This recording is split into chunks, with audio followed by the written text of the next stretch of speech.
Alright, hello everyone. I'm Nebla, I'm joined here by Set Zero. We're back with some more CPL casting, back into the semi-finals. How you doing, Set Zero? I'm doing good. Awesome. I'm excited. So tell us, what do we got today? I'm sure people who read the announcement know already, but tell us again anyway. Well, I guess if people don't want to read and they want to be lazy, then I will indulge you in letting people know we're doing the Tier 0 games that happen between both teams. There's only a couple per side. We can do all one big night of high skill gameplay. Awesome. Alright, which team we starting with? Well, we are starting with Little Chava versus Artist Hurdle. So that's Samyang versus Operation Indecision. Nice. Alright, in the 12 o'clock here, in the purple, it's Art of Turtle for Operation Indecision, and in the bottom right, in the pale yellow, it's Little Chava for Samyang Fire. Well, this is a match for the ages. Both these players really very good. Obviously, it's Tier 0, so I guess I'm probably going to be saying that a lot today, but I think this is going to be a really good match.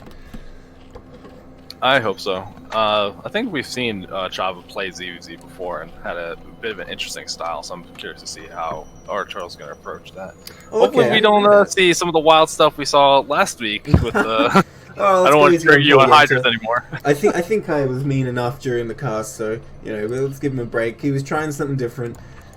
It was probably not actually helping him to win, but hey, he pulled the win out anyway, so I guess he outplayed his opponent.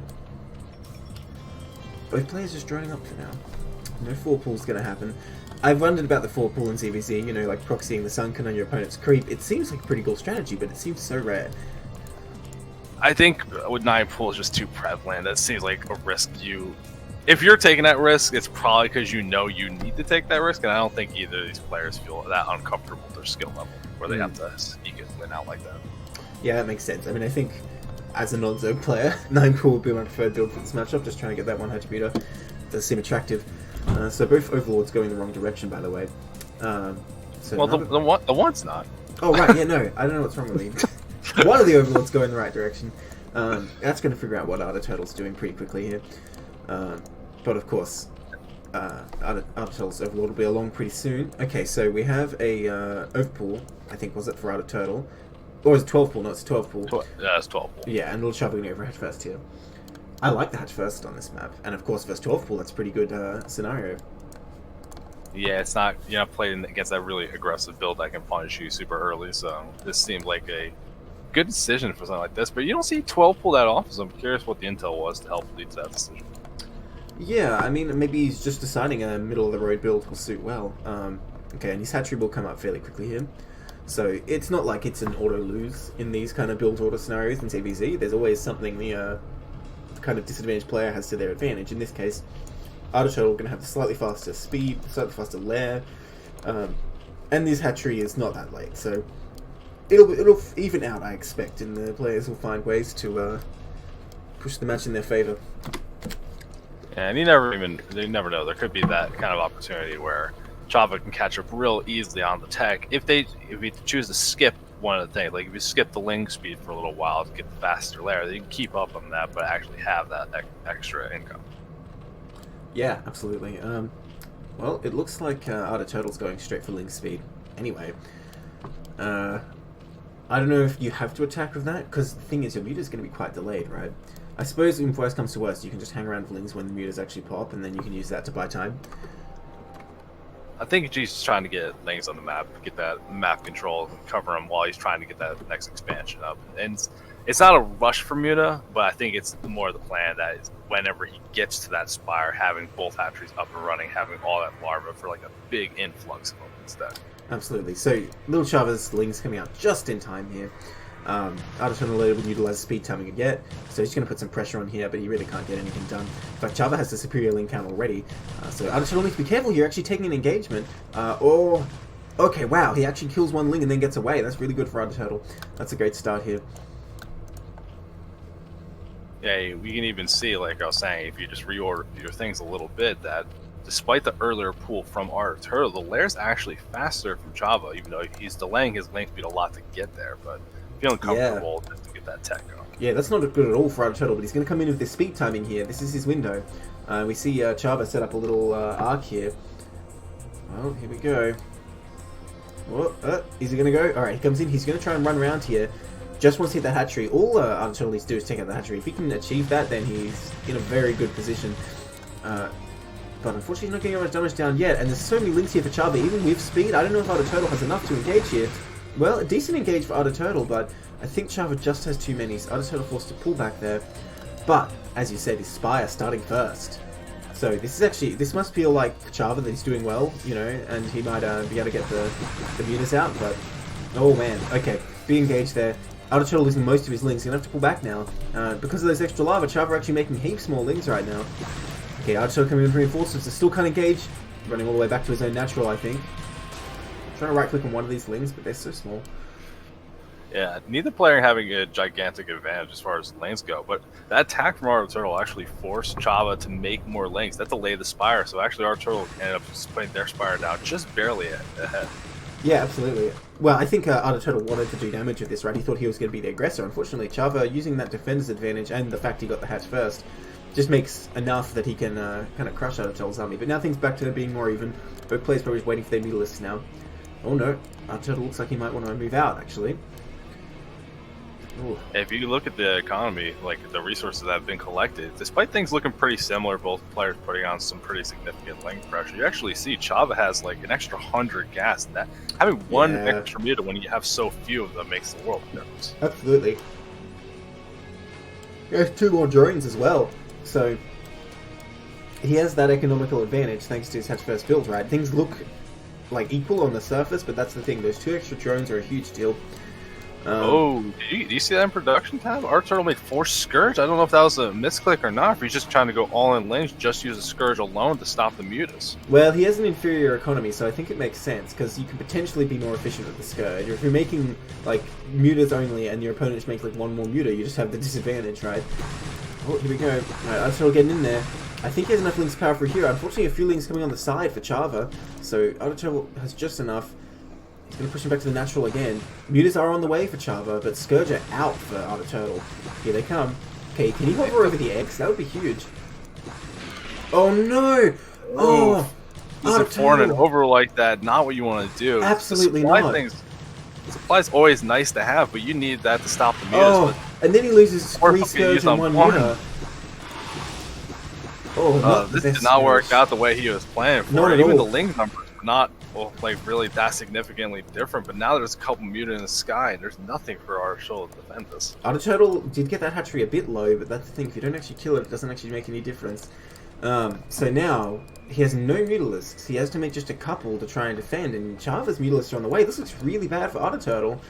Oh man. Uh-oh. I don't think Arturtle can survive, because like Chava just has more mutas. What can you do? Oh, a couple of drones are transferring. Unfortunately, get caught. Great micro from Chava so far. And all the lings of Arturtle are down. This looks terrible for Arturtle. I think Chava's going to take this first game here. And Scourge popping up just in the right time. They might be able to help defend this, but I feel like the damage is already starting to get done. If Chava wants to put whatever pressure on, they have all the options in the world right now. GG. Chava takes game 1. Very impressive. Yeah, you were saying if you know you're a little behind on the economy, that Scourge can kind of be the equalizer. Usually I feel like that's the case, but you still build some mutas and then you sprinkle in Scourge to help soften them up for the fight. You just don't go all in on a Scourge like that, because you can see what happens. So easy to have a little bit of back control, or like they overkill a target, then you're just really far behind on how you spend your gas. Yeah, especially if you're spending 150 gas for 1 Overlord. Like that's not a good trade.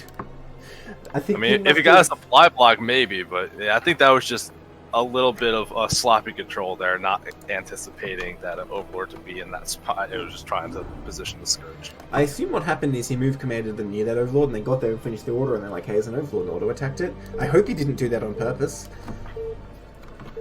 I would hope so as well, because to my knowledge, you don't need 4 Scourge to kill an Overlord. No, you only need 2, in fact. Alright, so, in the bottom left, it's Arturtle in the olive, and the top left, in the red, it's Little Chava. Little Chava currently up 1 game, going into our second game on Eddie here. Yeah, well, we see both players comfortable playing the more traditional stylist matchup, Lings, mutas, so getting Ling speed. Nothing, no weird stuff like we've seen in the past. You're scarred from that other series, are you? You're just waiting for the hydrogen to go down. I tried to defend it. I tried to talk it out. Yeah, we've like swapped roles. I'm the one who really didn't like it. I was just trying to protect you, man. Alright. So, this map pretty large. I don't know how that really factors in ZBZ. I mean, someone more knowledgeable will probably tell me, does the reverse ramp even matter in ZBZ? Does it even make a difference? Because it's still just a choke point you can put a concave flings at, right? Yeah, it doesn't significantly make a difference to my knowledge. Well, I suppose it's slightly harder to micro... No, sorry, slightly easier to micro than a regular ramp, because if a regular ramp, you can't even see up it to like target your lings or whatever. But I still don't think it really makes that much of a difference. Okay, 9 pull from Chava this time. I wonder if Otto Turtle's going like, damn, that hatch first is good, let me get in on some of that action. And Chava's like, no, have some Zerglings instead. I mean, I would love for them to just go for that 12 pull again. It's a good economic opener. If you don't want to be quite as greedy as like going for that hatchery, risk taking the damage from a 9 pull, because 12 pull will get the units out in time for the event. I mean, technically, I always say this. I swear I say this every cast. Technically, hatch first, you can defend a 9 pull. You just have to bring some drones and micro. Yeah, a little less. I have to do drastic measures to defend, where just the things line up in a way, which I do also think with the way we saw our turtle play, going in for those lings, trying to get like a nice advantage, but he was a little more passive early. I think 12 pool kind of suits to what they're trying to do, and we're seeing that again in this game. See if we see the same kind of thing, getting that extra hatchery up, having that drone count, and getting into the lair tech at a reasonable time. Okay, well, he's going to throw it down soon enough, I think. There it is. Okay, so first ling's about to pop for Chava here. Yeah, definitely a different game we're going to see this time, with only one player having that expansion. Chava's on the clock, has to get something done, or at least make use of the faster layer timing. Okay, well, the real problem here is that Otto Turtle isn't aware yet, so he can't pre-position his drones, although, like, with 12 pull, like you say, it's pretty good timing to get those lings out. Unfortunately, Chava going to the wrong place, so he's going to miss any possible window here. And I think Otto Turtle will be able to defend this hatchery easily. So now Chava's going to have to rely on that faster muta timing. That's his main advantage going in here. And one little thing that could have been done if Chava sent one of those lings to the left side and saw the Overlord moving up, he would have found the starting spot a little bit faster. But he's going to show up there with more lings than you would have thought before, so maybe will catch our turtle a little late on the defense. Yeah, I think that would be a very handsome play if he spotted that. Wow, Otto Turtle actually taking the fight to Chava, being like, no, get off my lawn. These drones coming out, and Chava not targeting them. Well, but Chava's still getting the better of the fight. That was probably a mistake of Otto Turtle to leave his defensive position there. Now he's on the run, the drone's in trouble. Link speed just finishes for the Chava, but a few more reinforcements pop out. Looks like Otto Turtle has just enough. No, he's just going to be overwhelmed here. Oh, that's plenty of lings to kill a Zerg player. Four lings. Oh, he's going to cancel that egg too if no more lings show up here to defend for Otto Turtle. Honestly, cancelling that egg alone would be a huge deal. Yeah, 2 more lings come up for Otto Turtle, but what can they really do? They can just try and distract. That's all they can really do here. Okay, well, they do buy time for that egg to hatch. But those lings are not long for this world. 2 more drones come out to defend here. Chava doing a good job keeping the pressure on. Meanwhile, back at home, the Spire's starting, so our Turtle's going to go from one problem to another very quickly. That drone was in a lot of danger, but wow, our Turtle managed to do this without losing any drones somehow. And because of the lava count, Chava, of course, having to retreat. But yeah, like you say, Spire on the way. We will have to see an Evo from Otto Turtle pretty soon. I'm pretty sure he realizes this.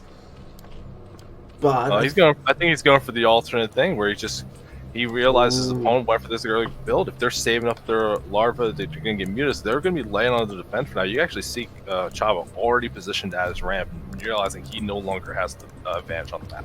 Okay, he's going to set up that concave though, because at the moment these lings aren't really prepared. Looks like he's setting it up. But yeah, there's no sunken in here, so if he can break through that, he's probably going to do a lot of damage. Nonetheless, though, like if Chava survives with like 1 Mutilus and then no spores, he can do serious damage here. Okay, looks like our Turtle going to try and come down here, waiting for reinforcements. No Evo started yet. Okay, oh, is he going to pull the trigger? Spire on the way, and now Chava's about to finish, so Oh. Mutas will be around to help soon. I think our turtle has to make the move now. Oh, If it's wow. going to happen at all. Really precise micro here, just trying to pick off one Ling, and that's actually a pretty big advantage already. Oh my god, Arturtle has so many more.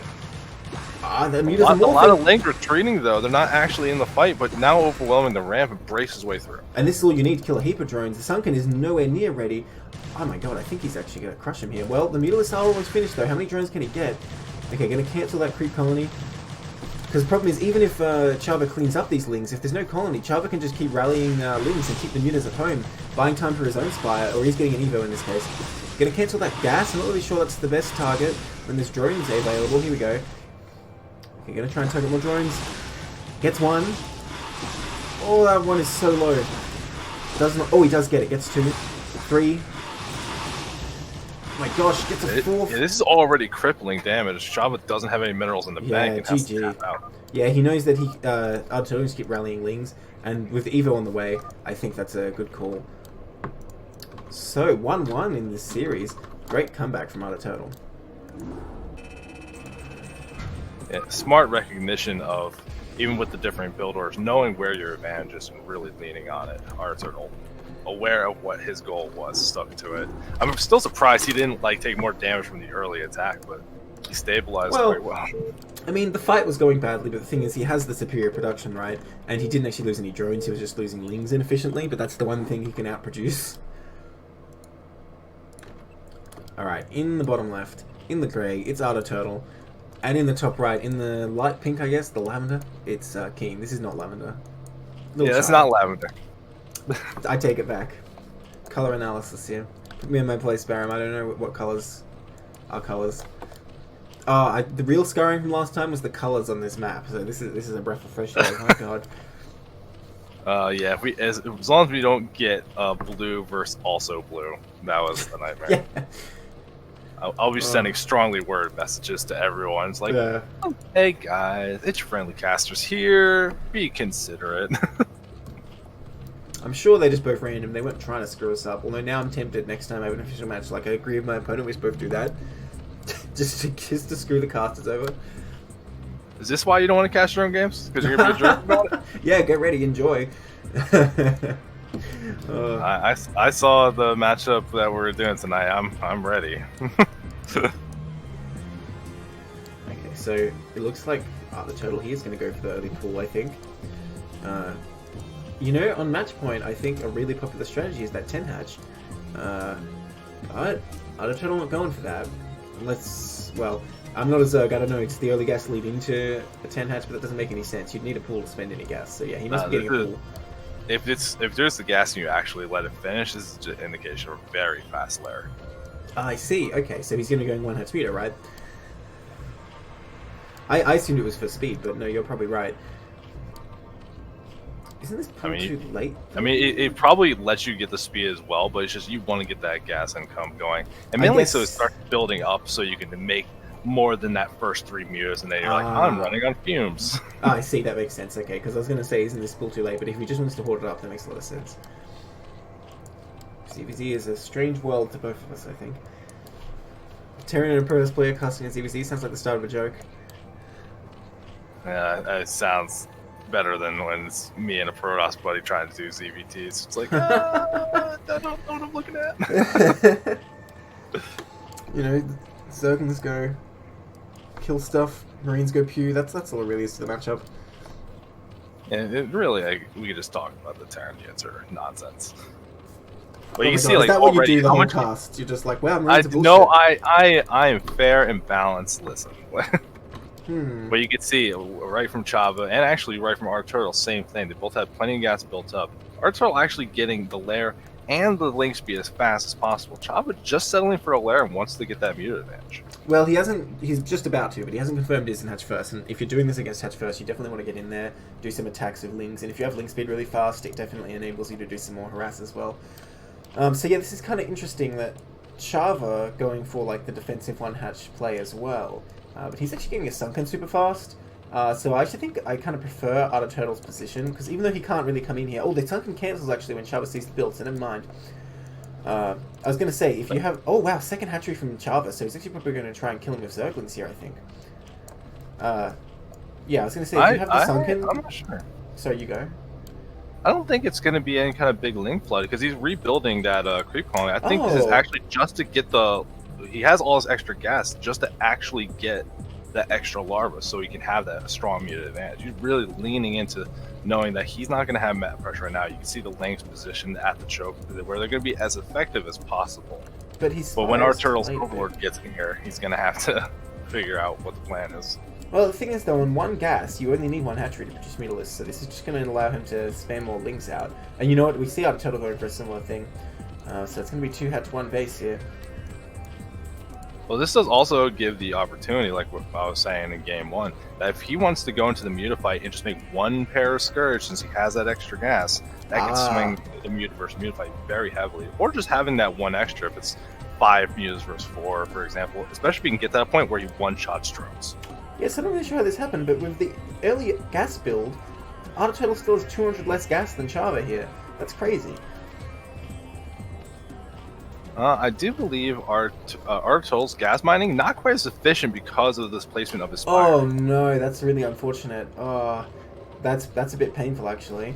I think he actually made 1 extra. But also remember, our Turtle also did get the lane speed that Chava decided to skip to keep the gas. And you can see this coming into fruition. As that Spire's about to finish, there's 600 gas. This is going to be so many mutas. Yeah, well, don't forget you have to spend minerals too, so I can't afford all of it.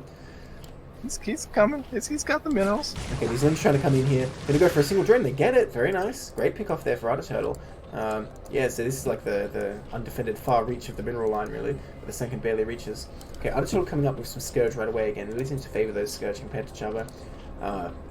Well, Chava is making those 6 mutas, so he's going to have the numbers advantage for sure. We see Turtle preemptively making 2 more Overlords, assuming he's going to lose a couple on this side of the map, I believe.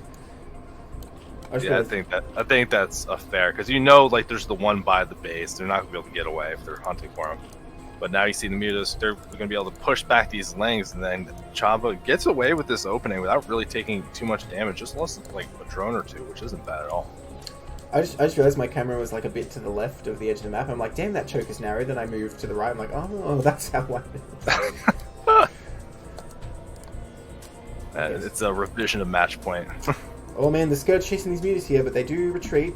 Oh, Chava looking like he wants to pick them off. Gets 1. And the other one has to retreat. Yeah, that's an easy pick off for Chava there. Oh, he actually gets the hit. Nice kind of turnaround there. So that's pretty much almost worth it, I think. If only one of your Scourge connects, that's still not bad because it's only 75 gas. I mean, 75 gas you can't really afford to do. Like, think about it. Every time he builds Scourge like this, that almost could have been another mutant. At a certain point, if you're almost, but not quite, right? And he almost, but not quite, killed 1 Mutalist, so isn't that kind of even? I mean, this is Zerg units. They do build their health. Yeah, but it takes a lot of time. This isn't StarCraft 2. The mutas don't regen faster. Yeah, we'll catch a couple out in the open, so... Oh man, yeah, Chava getting that really spread out. Wait, where is our Mutalist? Is there more than this? Maybe that's it. Okay, it's 6 here. Chava has 8. More Scourge on the way. Oh, loses that Overlord. That's a big deal. He's lost, I think, 2 Overlords now. Okay, fight going down here. Turtle choosing to engage, but he actually has the inferior Mutalist count, but that 1 injured by the Scourge is going to make a big difference. I think Turtle actually has the upper hand here. Chava focus firing though, and I don't think Turtle was. Oh, I don't know what's going on. Universe Muta. Okay, and Chava retreats from those Scourges. Turtle survives for now. A huge number of Lings coming across the map, whereas Chava hasn't actually made that many more, and he's just sitting defensive for the most part. These Bruce Mutas coming back. Well, they only need 1 HP to kill Zerglings, that's for sure.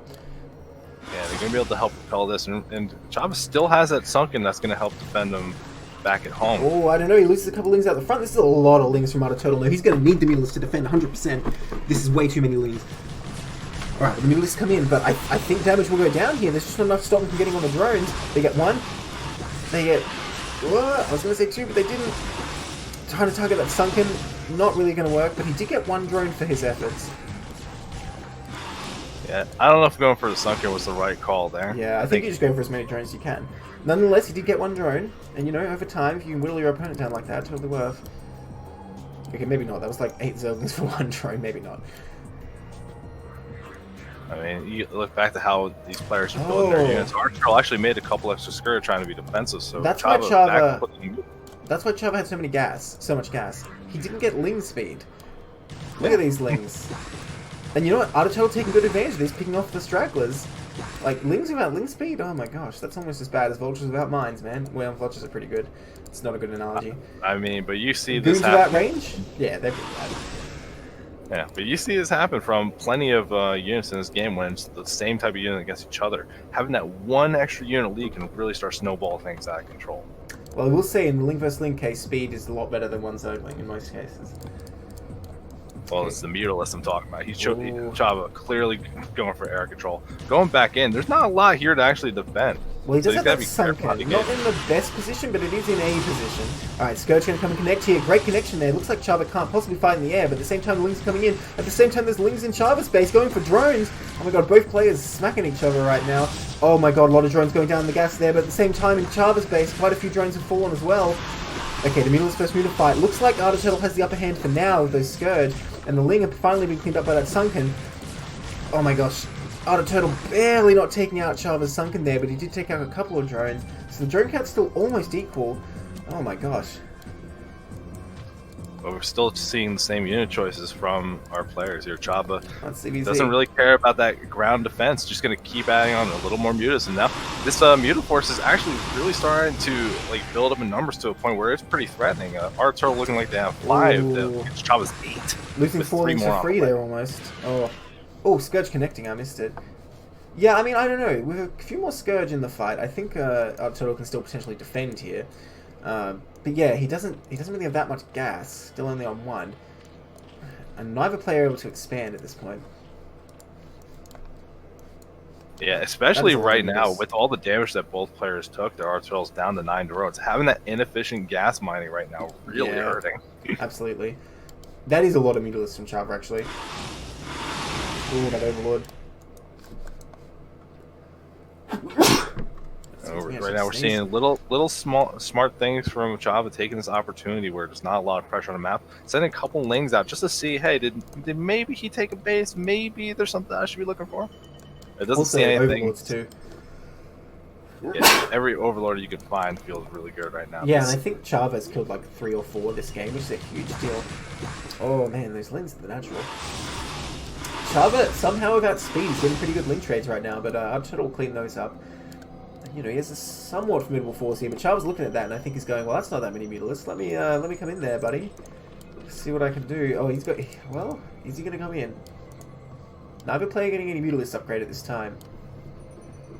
Yeah, I think at this point, though, there's enough mutas from Chava that he doesn't actually have to go in for the fight over that spore. He can actually just start harassing the drone lines with the gas. Alright, well, here he goes. He gets 1. Oh, that's already pretty big. Scourge connecting. But Artiturtle compelled to pull back anyway. Oh. Okay, another Scourge connects. But, I don't know, maybe Chava just has too many here. Yeah, Artiturtle still can't really engage. 2 more Mutalist hatch. Now the fight's a bit more even. Chava does pull back, but he already got that drone. The drone count is... like, the drone gap is widening here. Chava at 13, about to turn into a hatchery, but nonetheless...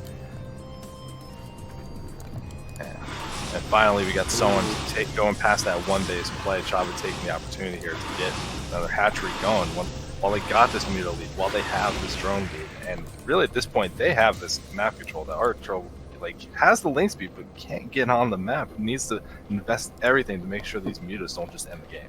Well, look at this. There's like no Lings here. If like 10 Lings came in here, they could easily kill that Sunken and then start murdering drones. But hard to afford that when you only have 8 drones yourself.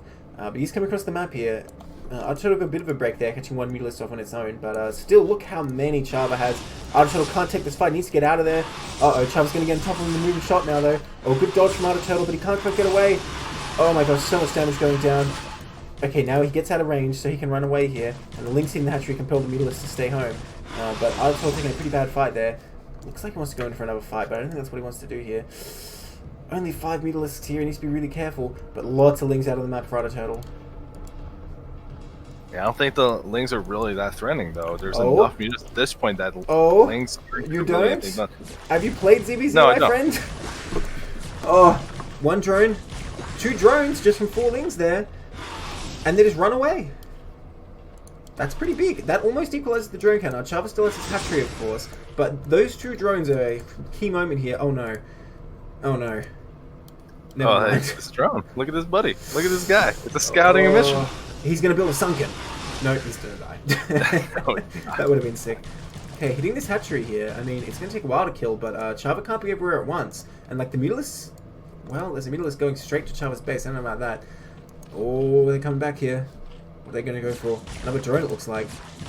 Not quite able to get it. Yeah, trying to pick off what little things that Arturtle can, but Arturtle hitting the natural gets a drone with the Mutalisk there. I mean, over time, he's catching up like this. Another Scourge connection. Oh, but there's so many Mutalisks. How can Arturtle ever defend if Chava gets across the map? It looks like Chava's had enough. He's coming, saying, alright, you've been tricky. Yeah. No, he's turning back. This supply block at the worst time possible. Oh my and we're gosh. actually seeing a transition from Chava that while he has this big Mutaforce and his opponent has to keep respecting how strong this is, we actually see Chava made a little group of lings that Arturtle cannot afford to contest. Oh no. Okay, so Arturtle making another Spore on one base here because he knows that he just can't win the air fight. And yeah, after trading all those lings away, now map controller's given up. Man, he's lost like 5 overlords this game. It's been brutal. Chava did lose one of his own though. Yeah, when you have so few drones mining minerals, losing overlords is a very significant like money loss. That's not just trivial, like you lose one to a Marine in TVZ or something. Like you just don't have the money to keep spending 100 like that. Okay, so Arturtle, sorry, not Arturtle, Chava looking there's no expansion, just turning him back, because he knows all he needs to do is defend this expansion. He will have the lead. Well, Arturtle making some more Zerglings here. And Chava taking this opportunity, backing off, realizing it has the expansion advantage, and actually shoring up a lot of the defenses, making a bunch of Scourge now, just in case there is no Mutalisk. Finally getting that ling speed for themselves as well. Oh man, the number of Scourge being made right now is terrifying though. Like, I don't know if Arturtle can maintain the defense against this many. Even with 2 Spores, it's looking a bit hairy right now. Okay, more lings coming across Arturtle, but they're getting intercepted instantly, unfortunately. There's even 2 groups here, one to watch each path. Oh, and Chava's lings clean them up as well. That's unfortunate, because Arturtle really needs any ling harass he can get at this time. Scourge out on their own, not really sure what they're intending to do here. Okay, Arturtle's Mutalisk retreating. Gosh, it's like the Doom Swarm from Zerg. Scourge chasing Scourge. Who will win? Okay, Arturtle realizes he needs to Scourge at home, but it might be too late.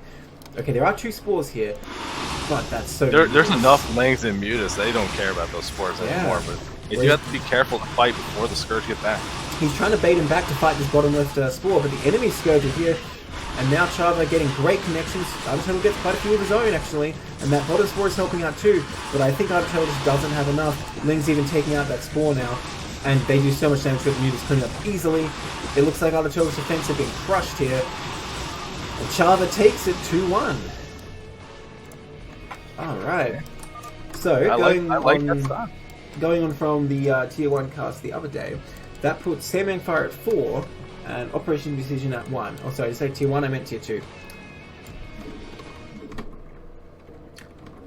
Okay, well, we get our next game up. That was a very intense match with the 2 attacks going on at once.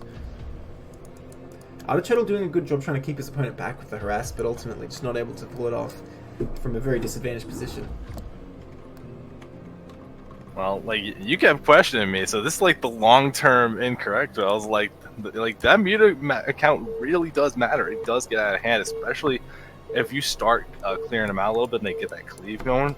Like 6 vs 5, then to 6 vs 4, it gets really out of hand. Alright, into our next match here. In the bottom left, we have Fit Somewhat. Now that's an AKA. This is Dragoon for Team Samyang Fire. And the bottom right, in the olive, it's Shuriken, aka Always Lose for Operation Indecision. TVP match coming in here. There we go. A match of gentlemen. Is it? Is it really? No. Like this matchup is dirty. Like there's DT no one dropping plays in your base, storms, like stasis on your ramp. Yes, gentleman's match. And then on the other side, like Vulture drops, like +3 upgrades. Come on, this is not a gentleman's match. This is a dirty match. Yeah, I was gonna say, like, you better call out some of the nonsense Terran could do too. Don't just throw the shade at. Oh, my favorite thing is building depot walls on the map. That's the really dirty move. Oh man, that sounds mean. That's all it sounds. Okay, so Dragoon is quite an aggressive player from what I've seen in the PvT. Or maybe just first me, I don't know. But I think he's going to be bringing the pressure here. Shumadoom, a very, I guess, like technical sort of player. You know, he can bring some very difficult to deal with builds here. We'll see what both players have in store. Well, I would love to see some aggressive pro play, especially on this map. The rush distance is reasonably short. It's 3 players, and it's flat ground, no ramp to help you defend. You can really get a lead going fast, especially if you want to do something with like an early Reaver or some early Dragoons. Yeah, 2-gate Goon I think is very strong here because not only is there no ramp, the natural is actually a bit awkward as well because you can't build on this certain part of it, so making a wall for that is not easy. So far, just a probe scout coming out. Getting that proper Sib City.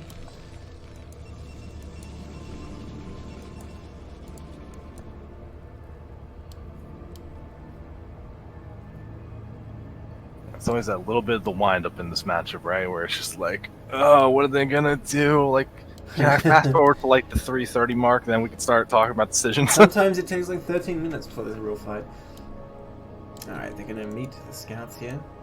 Not much going on really. It looks like Dragoon opting for a pretty normal build here. Not sure yet what Always Loose gonna do here. Could still be going 2-fac. Always gotta respect that possibility. It's a pretty good map for a 2-fac. Okay, so is a Zealot coming up? We've got a cool Zealot going on, but I think Always is going to be okay here. Then again, he did skip the Marine, trying to get that factory timing faster. So he's not going to have much defense when the Zealot finally shows up. And this is exactly the kind of reason that Core Zealot exists. It's just to punish little greedy things from Terran. And, you know, things like Brax FE, of course, as well. So I think the Zealot might get some value here. And I mean, the factory should be done before the Zealot gets there. If you're willing, if you know you're going to be comfortable doing that first Vulture, not rushing for your machine shop, this really shouldn't get anything done. But that is the choice. There's going to be plenty of time for that Zealot to kill Marines and/or SCVs before a Vulture is out. I assure you, it doesn't take long.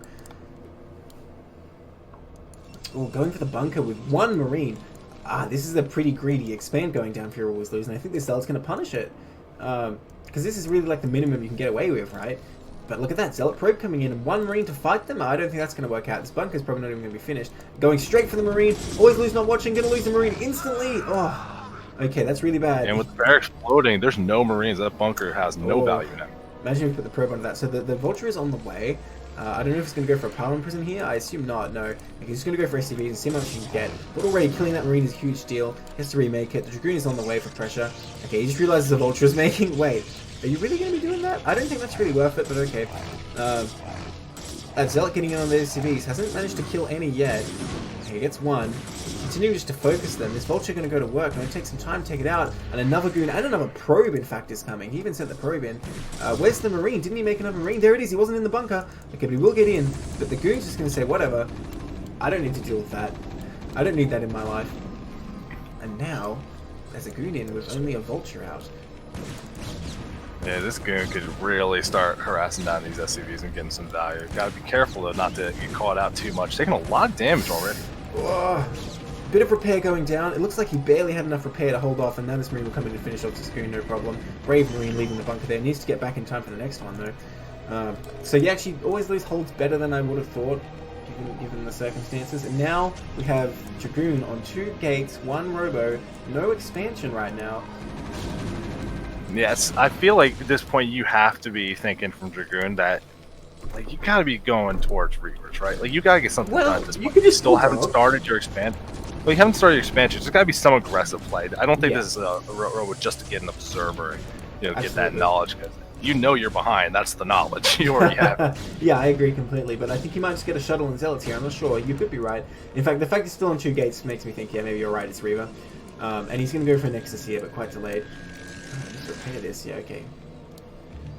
Unfortunately for Always Lose, he lost his scanning SCV, so he has no idea. Okay, no, I guess he must have some idea getting this eBay. I think he knows that Dragoon was still 1 base this long. But Dragoon is looking to expand here, I'm sure. Oh my gosh, he needs to be so careful with this tank. If he loses this tank, he's in huge trouble. Siege mode almost done. Dragoon actually pulls back just when the SCVs were gone. He could have started hitting that bunker, but now siege mode is finished. This attack looks a lot less attractive. SCV's being transferred. Well, that shuttle's on the way now. We'll have to see if it does end up building the support bay. You always start the shuttle before the support bay because of the way it times out. Now, with that siege mode done, the pressure is going to have to back off here, and we'll see what the move is. I think there's a lot of good opportunity, though, with how big this main is, to get a shuttle with a Reaver in the main and start causing a little chaos. Well, I don't think he's going for a Reaver here. I think he's just going to, what's the word? Elevator some Dragoons, or maybe try and bust the front by dropping on top of these tanks. Observatory is coming up. Yeah, I'm not sure. I would have thought if you want to go for the shuttle, you'd just be building more gates than just these two, and like you wouldn't be setting up for this expand over here. And obviously, if you want to go for the Reaver, he didn't start a support base, so he can't build that. So I'm not sure I like this play from Dragoon very much. Mine's coming out from Always Lose as well. He wants to get out on the map there and see what's going on, because he still doesn't know his opponent's just one base, unfortunately. But he did get the one turret at the front, just as a concession to how little information he has. Oh wow, well, you know what? If you just trade an SCV to get a Beta Goon in, that's totally worth it. Well, it's eBay seeing everything, though. Jig really is nice. up. Nothing's going to happen here. Well, I mean, it's still threatening for Terran, though, because he only has a couple of tanks to play with here. So Protoss can potentially trade quite well here. Okay, well, that tank's going to come in. Needs SCVs to back him up here. I don't know about fighting with just the tanks here. He really needs SCVs to fight this, but he will clean up his goons, but more are dropping in. He only bought one tank, no Marines or anything. This is what I mean, that this could be scary for Terran. But I think Always Lose is not respecting this right now. Here he goes, pulling SCVs now. I think that's what he should have done from the start. Yeah, that felt like a really greedy way to defend that. Because even if you wanted to do just this small tank number, having one sieged far in the back would have made things a lot more difficult. And we're seeing Dragoon putting pressure back on the front. Poland's a little all over the place since they lost a couple tanks. Yeah, I suppose ultimately it is a bit inefficient for Protoss because he lost like 4 goons for 2 tanks, I think, which is not bad, but it's not great either. And now it looks like Always Lose will stabilize. There's still no Nexus for Dragoon, so you know what? This still looks quite good for Always Lose, I think. Oh, that mine. He's going to come in here, but he can't be losing that shuttle. Even if he gets both goons out, losing these shuttles are pretty big blow, and he will lose it. That kind of ends the aggression right now until another one can be made. And like, there's another tank out already. I think Always Lose is going to clean this up again. Needs to be careful though. That tank not even microing, just taking it. Alright, there we go. Now it pulls it back. And I think that goon will be cleaned up pretty easily too. Yeah, there's so much aggression coming out from Dragoon here, but you look back at home, like he just started the Nexus, didn't add on more gateways, didn't add on any tech to go with what he's doing. And like, it feels like he was trying so hard to work some magic, he forgot the core fundamentals. You need stuff, and he just kind of lost sight. Yeah, absolutely. I think, yeah, if you want to do this, you go with like 3 or 4 gates all in, basically. Look, I don't want to say the elevator strat is bad, but I've literally never seen it win a game. It seems like it's good on paper, but I've never seen a Protoss win the game with that. I think if the engineering spray didn't see it, Yes. that would change things. Now, I do like this reaction we are seeing from Dragoon, realizing, all right, pressure's done, I gotta back off, and he immediately goes for another Nexus trying to catch up. Yeah, I mean, I like that a lot, actually. That's a good way for Protoss to come back. But you know what? Terran's like, no, you know, I'm not going to allow this. I'm gonna come over there and punish you for what you've done, for your crimes against Terran. And he's pushing these goons back for now. Almost Always Lose able to lay mines behind. But now he needs to be careful because there's quite a few goons here. He's being quite aggressive here with only 1 SCV and 1 Marine to back it up. Oh, not laying any mines either. And now these tanks are all going to get cleaned up, actually. This is a really bad situation for Always Lose. Oh, he was looking real good, but now this is a really tough position. Does he even have 1 left to defend? No, he has to rely on mines here. Now, there is no Observer in this army, so he'll be alive for now. But that was really unfortunate for Always Lose. Lost 3 tanks basically for nothing. But these vultures, looking for blood, both very injured. I feel like we've seen this multiple times this game already, that Always Lose just not respecting what his opponent can do, thinking he has a bigger lead than he actually does.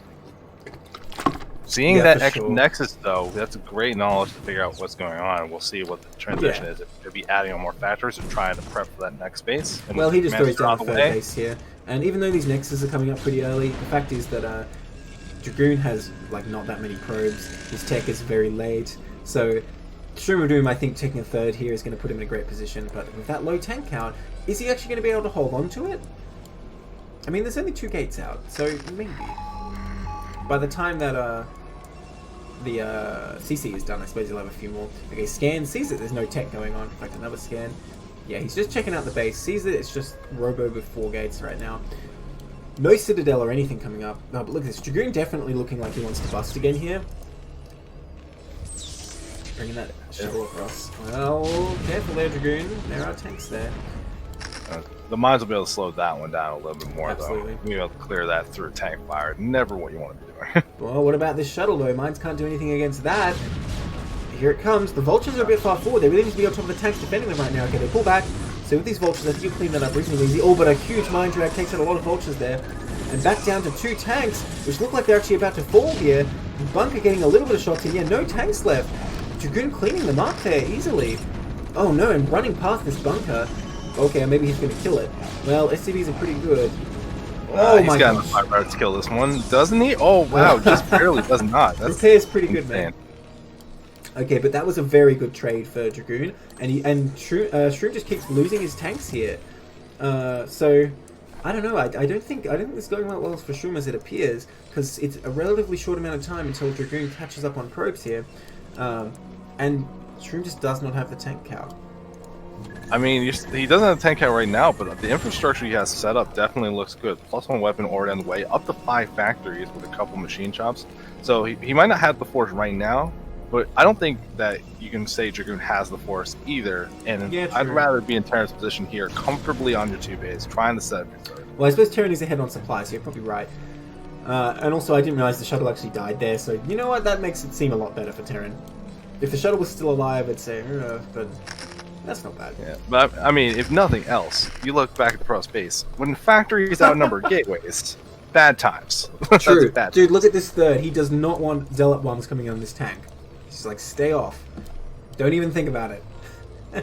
I mean, I respect that. There's no reason to not be a little bit like, this is the thing that's going to happen that's going to really cost me something. Especially, I see how aggressive you are. Yes. Like, turrets aren't going to deter you. You'll lose the shuttle. You don't care.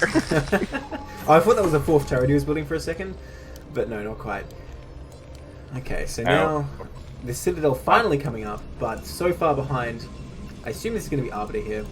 I mean, yeah, with the Stargate on the way right now, and there's a pretty big gas bank that was built up. That's the thing. It's quite an early Stargate. I don't know. I feel like it could be carriers, but I'm not going to commit. I've learned that everything I say is wrong.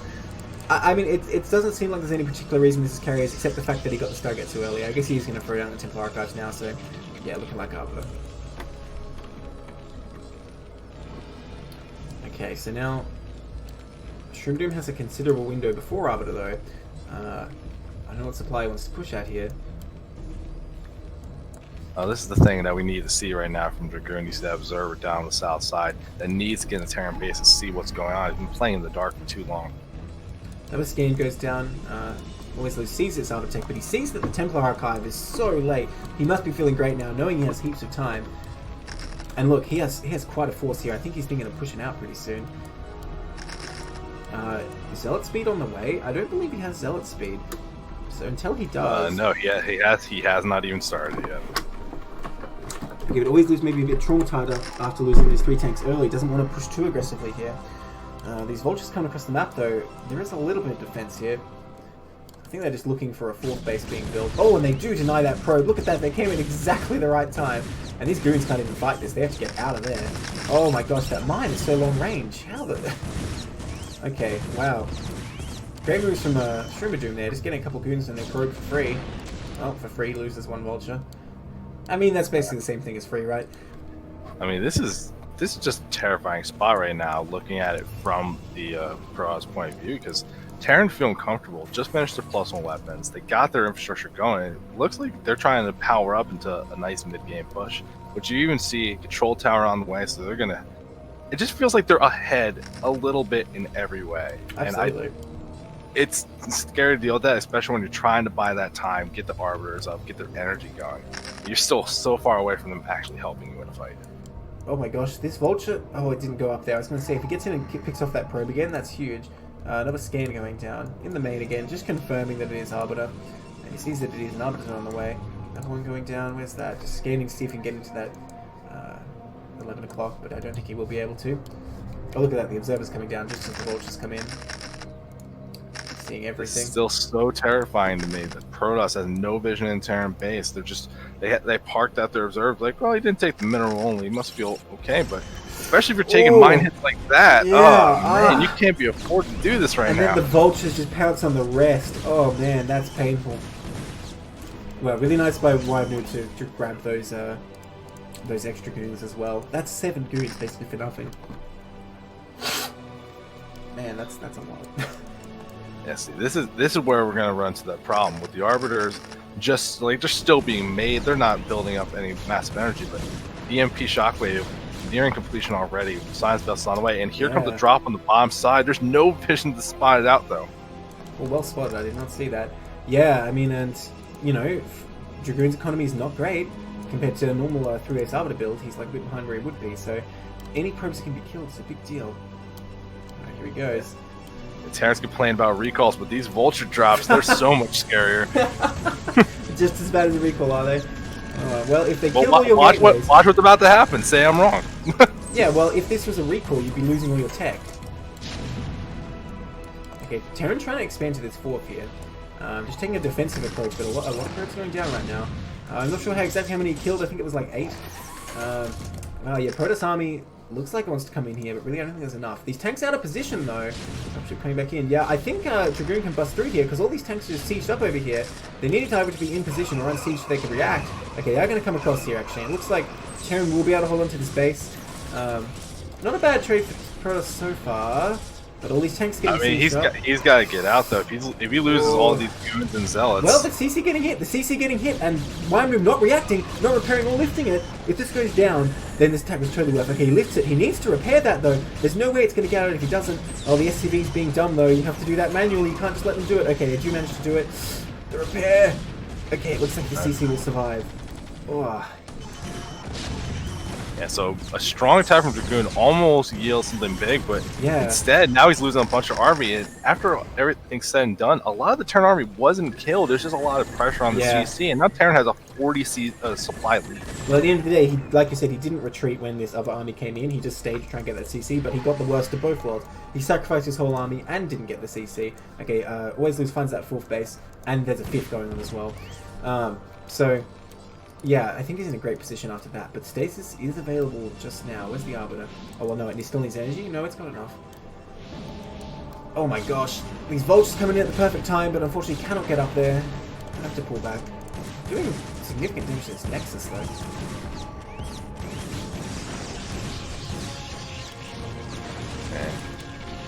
And like, Take that account. we're like you're looking at as things develop here. Pro's trying to take a bunch of bases, but hasn't established that gas income from the high ground base he took. They're starting to defend this middle area, but the +2 weapons just finishing for Terran. They still building a very scary army, and I don't know how you're going to position this Protoss army to actually fight it. Always losing his dropship, by the way. Tried to drop in the main, but there weren't actually any probes there. So, okay, so we see a very token recall defense from Always Lose here, but it is a long way away from any recalls. Looks like he wants to move out here, getting prepped.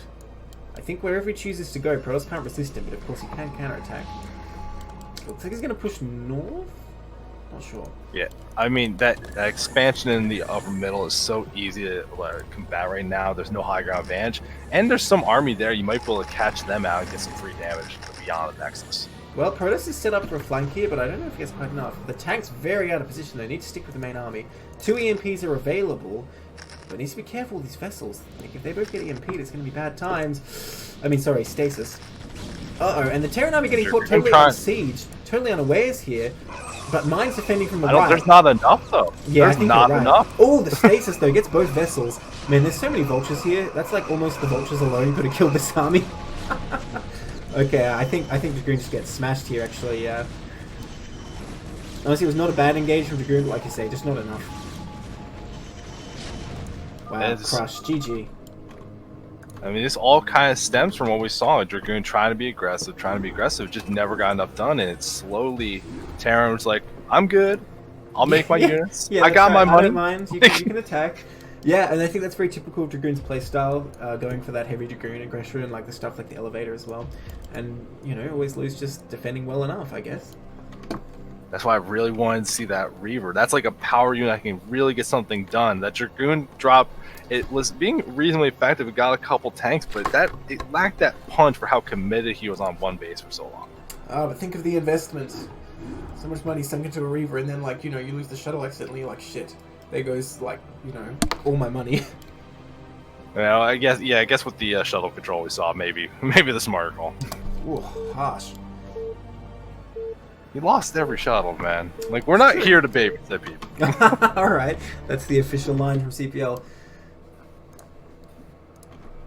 Alright, in the top right, in the pale yellow, we have Always Lose, currently up 1 game for Operation Indecision, and the bottom left, in the white, it's Dragoon for Samyang Fire. So here on Eddie, cross position spawn. Now, we talked about this last time and you kind of just shot me down. Do you think there's any chance of carriers? Any whatsoever? No. Okay. I'm not gonna say no. I'm gonna say I don't think the way we saw Dragoon play, I don't think he's a carrier player. Yeah, you might be right about that. I don't know. That seems like much more of a Mac. I feel like Dragoons and carriers go together more. It's like Zealots and Arbiters maybe, or like High Templar and Arbiters maybe. I think if your name's Dragoon, you are a gateway man. Of course, naturally. Is he going to go for a Nexus first, or is this just aggressive gateway placement? Could be either at this point. I think it's just a forward gateway. Which I think if you're putting on that pressure, because we were talking about it in the first game, the map makes so much sense to be aggressive, which here is a big map. It's cross spawns, which we see, but they don't. But the thing is, if you want to put the pressure on, this map allows you to do it either way. You can be very macro focused or very aggressive. You got options. But the thing is, being such a big map, it prompts the Terran greed, right? Obviously, it's not likely, but if a CC first goes down, it's going to be a huge advantage to Always Lose. But if you just send a Zealot, you're probably going to win the game. So that's definitely a consideration here, I think. So I think it makes sense in a meta kind of way. It's like saying the map is bad for this thing, so my opponent won't expect this thing, so I'm doing this thing. Yeah, it's like level 5 rock paper scissors. Level 5. You know I love rock, so I'm gonna throw a rock. Rock paper scissors, like dynamite. What's the other cancerous ones people bring in? I can't think now. But yeah, they do this stupid. Your country is so weird. I've never heard anyone say dynamite. What dynamite? No, it is bullshit, man. No one actually wants that. But some people are like, no, you can do that, man. Anyway. Okay, so Terran sounds like something your little brother does. Basically. Terran not going for any greedy expand here. That probe going to be so annoying. Man, this ACB trying to get through his work day. You know, his break's only 10 minutes long, and this pro's coming in, like, poking him. Yeah, I actually would love for Dragoon to not actually make this Zealots. Going for that forward Zealot with C's cross map and C is the proper building placement to micro through it. It feels like it wouldn't get a lot done. It's an interesting build we're seeing from Dragoon. He's going to go for a second gate here at the natural. I assume he's going to be spamming a lot of goons out pretty soon. Needs a pylon pretty soon. So this is basically like a 10-15 with core Zealot adaptation. So very heavy goon pressure coming in, and this map with the reverse ramp makes a lot of sense. But Always Lose scouts it perfectly easily, so he knows what's up. So I mean, knowing what's up and being able to actually stop it, two very different things. I suppose. But in this particular case, I feel like the response to 10-15 is fairly straightforward. That said, it's difficult because you need to block the goons from just like running past this. You can put your first siege tank on low ground out of range of the goons, but it doesn't cover the whole thing, of course. Well, the big thing I see from this, and especially since we saw Game 1 and the reaction that was placed there, doing 2-gate goon pressure like this, when you're comfortable double expanding when the pressure is let up, I think that works super well in this kind of map where you're forcing your opponent to invest in the bunker. How is this Zealot doing things? How? Yeah, unfortunately, Always Lose lost his first Marine there, and the other one's going to die too. Unfortunately, so this delays everything. This kind of delays Terran setting up the defense he needs to set up here. I think that Zealot will die to SCVs fairly quickly though. Man, there's a lot of SCVs after it. They're angry, man. How many of our kind have you killed?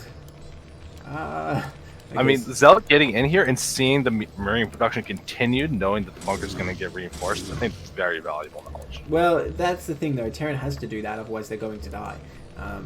So what? Ooh, you see that thing? Yes, where is it? Oh, over there. Oh, okay.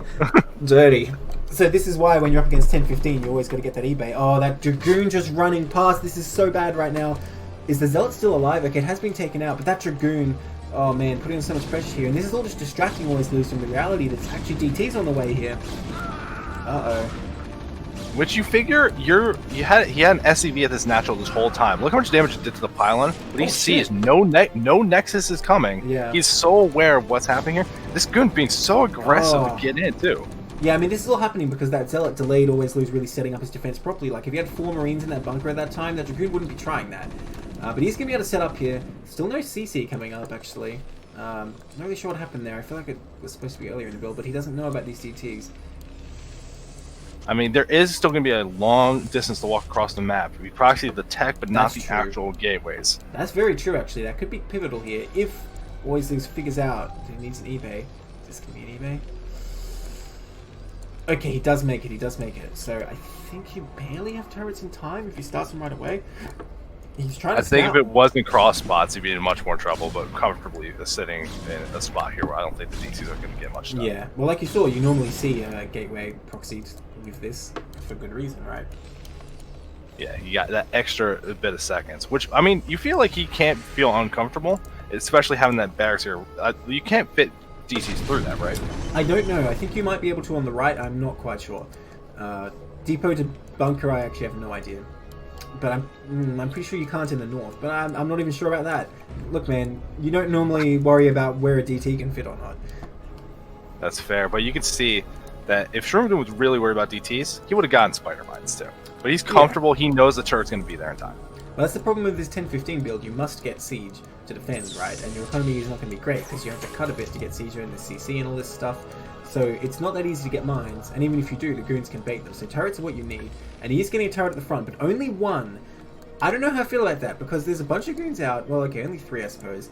But if the DTs and the goons run in and snipe the turret, then you're like, oh, what do I do now? And Protoss is like, the answer is you die. Like, you really need a second one back here if you think it's DT. Of course, if he doesn't really know. He's just trying to like cover his bases, so that's fair. But I'm just a bit worried with only one turret. Let's see. That eBay. Even Sieges up to defend that eBay. Alright, here come the DTs. Only 3 Marines in the bunker, not 4. Gonna send them one at a time. So okay, I think Always Lose will be fine, because that way he can't just run in and get the turret. Yeah, DT actually almost gets killed and take a bunch of damage under Dragoon too. Pressure's over, I think. He has to back off and figure out what the plan is from here. Yeah, so now Always Lose looking extremely good. Like, I was worried, but now that that's happened, I think he's in a really overwhelming position. Because he just has so much better economy with that CC already done. Dragoon trying this double expand, but his natural isn't even finished yet. Yeah, this is actually a very fast transition. He's making use of the tech that he made. he's getting a very fast Stargate once to start getting into Arbiter tech. Look at these tanks. That's so annoying. They're just like, yeah, no, don't walk over here. We'll shoot you. So yeah, this is it's going to be like 2 gate Arbiter, I guess. That's pretty intense. You know, I mean, dude, this could be a transition into carriers. You know what? I don't. Well, he has no Citadel. He has no Citadel. So what is he going to do with this if not a fleet beacon? You tell me. He has a Templar archive. Right. Oh yeah. No. You're right. No, you're right. It's definitely Arbiter. Oh my god. Have I even been watching the same game? I don't know, but here's that Arbiter Tribunal. No carriers for you. Yeah, you're right. Definitely Arbiters. Of course, it's going to be Arbiters of a DT rush. What's wrong with me? Oh my god. I just want to see the carriers. You know, they seem to be lacking in CPL. That'd be a high level strategy. Be like, listen, I'm rushing DTs, so you build the turrets, so I can go carriers. Wait, what? Well, to be fair, like 1 or 2 turrets don't really do anything. You need like 50. No, I'm just gonna give you all the time in the world. You go get your Goliath sub. It's like competitive stove, a stove for people that might want to win. Okay, then Arbiter coming up. So if Always Lose goes for a push here, which I believe he's setting up to do, that Arbiter timing can be very deadly. He scans. I keep turning off the long vision. Okay, he only scans the natural, so he doesn't know about the tech yet. Yeah, one thing that's unfortunate for Dragoon, if a Terran army ever comes over here, losing that Templar archive is going to be annoying. I mean, he already has the Arbiter Tribunal started, so it's not the end of the world to lose his tech. And if you actually see it coming, you can just slam down just the Templar archives. Yeah, and you'll have to get the Citadel eventually, but it's not that bad as long as he's ready to react quickly when that happens. But why would Terran push down here? So I think he's safe for a little while. Well, I mean, that's kind of the logic, though, against these fast Arbiter timings to push is the best thing. Because, look, Protoss has, like, 2 gates. He just finished 3 and 4. I think Shroom's force will be superior. It's just a matter of can you get across the map before the Arbiter's out, because that does give Protoss the advantage once it's out. Again, look at that. He's going straight for a recall here, which I think makes a lot of sense, but it does mean this push is even scarier. Yeah, but unfortunately, this is the kind of thing, like the recall, if you want to go straight for it, awesome, sounds great. But you can see, if there's any pressure on the map, and they see you have not been adding Dragoons to this army, like, what's going to stop them? At the very least, they can go to punish you and your third so easily right now. I mean, the DT did way more damage than it should have. Yeah, I think with this push, though, what you really want to do is get in the natural, especially on this map. Like, this reverse ramp, Terran gets in the natural, you are so screwed. Oh my god, this DT. Oh, this DT that's walking with the army might actually get some pretty big value. And a single tank would be huge. Yeah, he has scans, but he's just not using them. Yeah, he just has the one left. Oh, there it goes. Oh, what a dead DT. Okay, so all his vultures have been eliminated, but they can reinforce, and like I think only one tank fell. So he's coming in here. Arbiter is out, but what army does it have to defend? I don't know how many scans are available. It's got 10 damage a shot, man, and it's flying. Just give it enough time. No scan going down. I don't know if he has energy. Is he out of energy? Oh no. Unfortunately, he has to pull back just because of that Arbiter's cloak. Oh, how painful. 3 goons fending off the Terran army. Okay, picks off one that walked too far out of the radius. Putting down some mines here to bait these goons in. This could actually be beautiful. Well, there's only 2 goons, so he just scans. Oh, but look at that. Dragoon just running right back.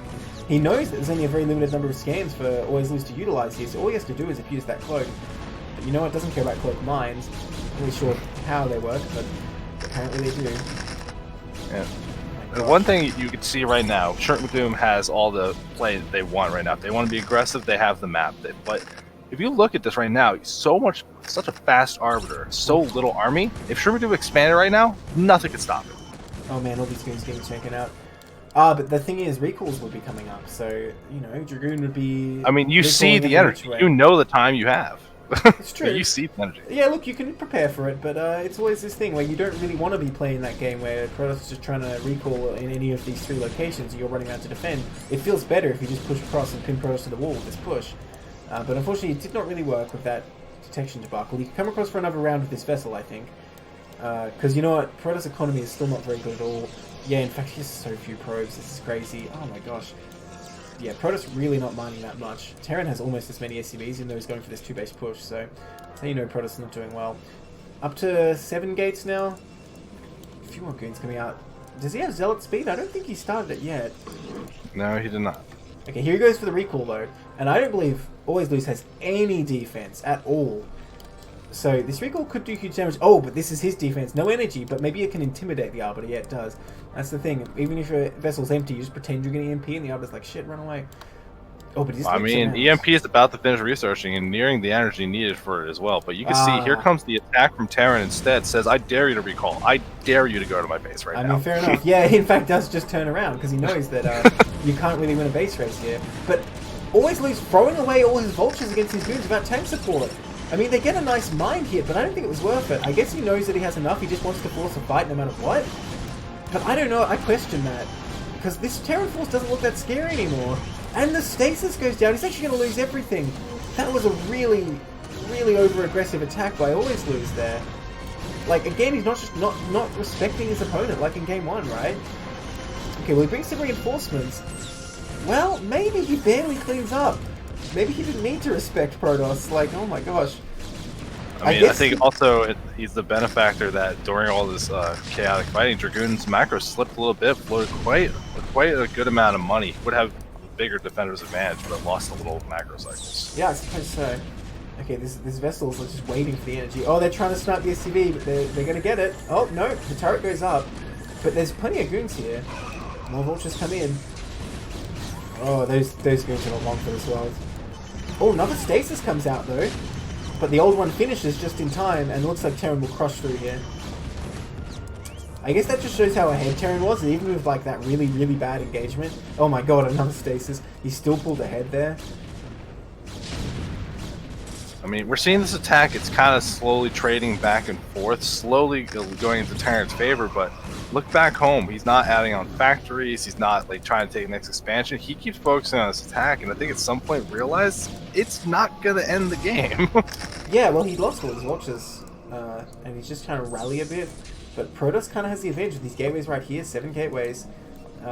He can just kind of overwhelm. And I love that this base is blocked off because he has to drop to crush it, but he's really just worried about vultures running in at this time. Alright, well the fight's continuing. Always lose trying to reclaim these stasis tanks. Nice mine placement, but I think Dragoon has enough. Oh my gosh, maybe not. Wait, does Dragoon have a robo? I just realized. Oh wait, there's observers with this army. Oh my god, I'm blind. Alright, well like you said, this push is going to get pushed back. And meanwhile, through all this, Dragoon up in the top left, taking a sneaky base that's not getting caught. And finally, we see Shroom of Doom doing the same, taking their own base. Just not nearly as sneaky in the spot. That's going to be surprised to find Tex just slightly to the south whenever he wanders over there.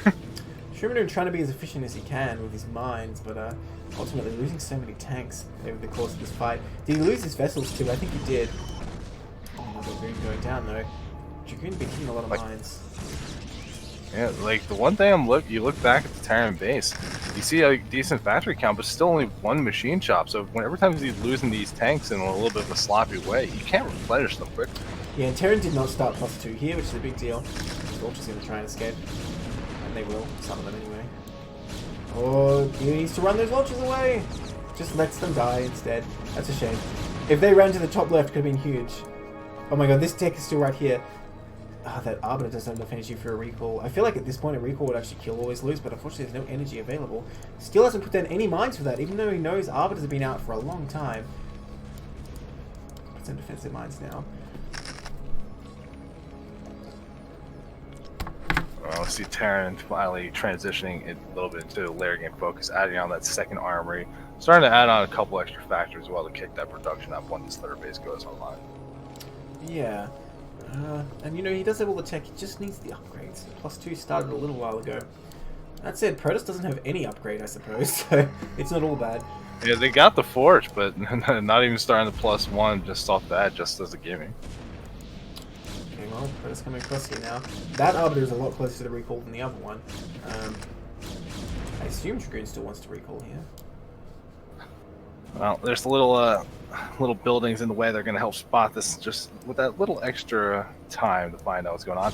And if he's paying attention, Shroom can see this proxy tech, which Storm's being researched right now. It ain't enough to, we might be able to finish it before the building's taken out. Yeah, I mean, Storm with Arbiter is kind of the final piece of the puzzle for this composition for Protoss. Shroom doing a good job just laying mines everywhere he can on the map, waiting for Dragoon to walk into them. Dragoon doing a good job clearing them at the same time. Okay, well, where'd that Arbiter go? Oh, it's still here. Okay, there's getting enough energy for a recall in just a second. Oh, an SCV going across. Is it going to go to the top left? It looks like it's just going to this mineral only. Here we go. It's taking some shots. I be careful. There's a lot of energy. What is it doing? I think it Bermuda recalled there. It ran over the top of the gas or something. I missed it. But I think it tried to recall, but it was over the top of terrain and it failed. Oh, I can't believe I missed that too. I was watching this. Here comes a second Arbiter with 1 EP already used. He gets a good recall loss over at the third base. Oh yeah, that is pretty good. But Terran's kind of surrounding this already though. A lot of SCVs might go down, but I feel like that's the only good thing I can say here for Protoss. I feel like meanwhile, Vulture's in the natural of the Protoss base too. Oh, that's huge. A lot of probes going to go down here. And you know, that recall's pretty much cleaned up. Oh, these goons just stacking up so the tanks can hit them all at once. Oh, and this attack from Dragoon, I don't think is a good idea at all. He's actually going to slaughter a lot of Dragoons there. Oh my gosh, and all the probes in the natural are going down. Oh god, what a blow for Protoss. That did not go well at all.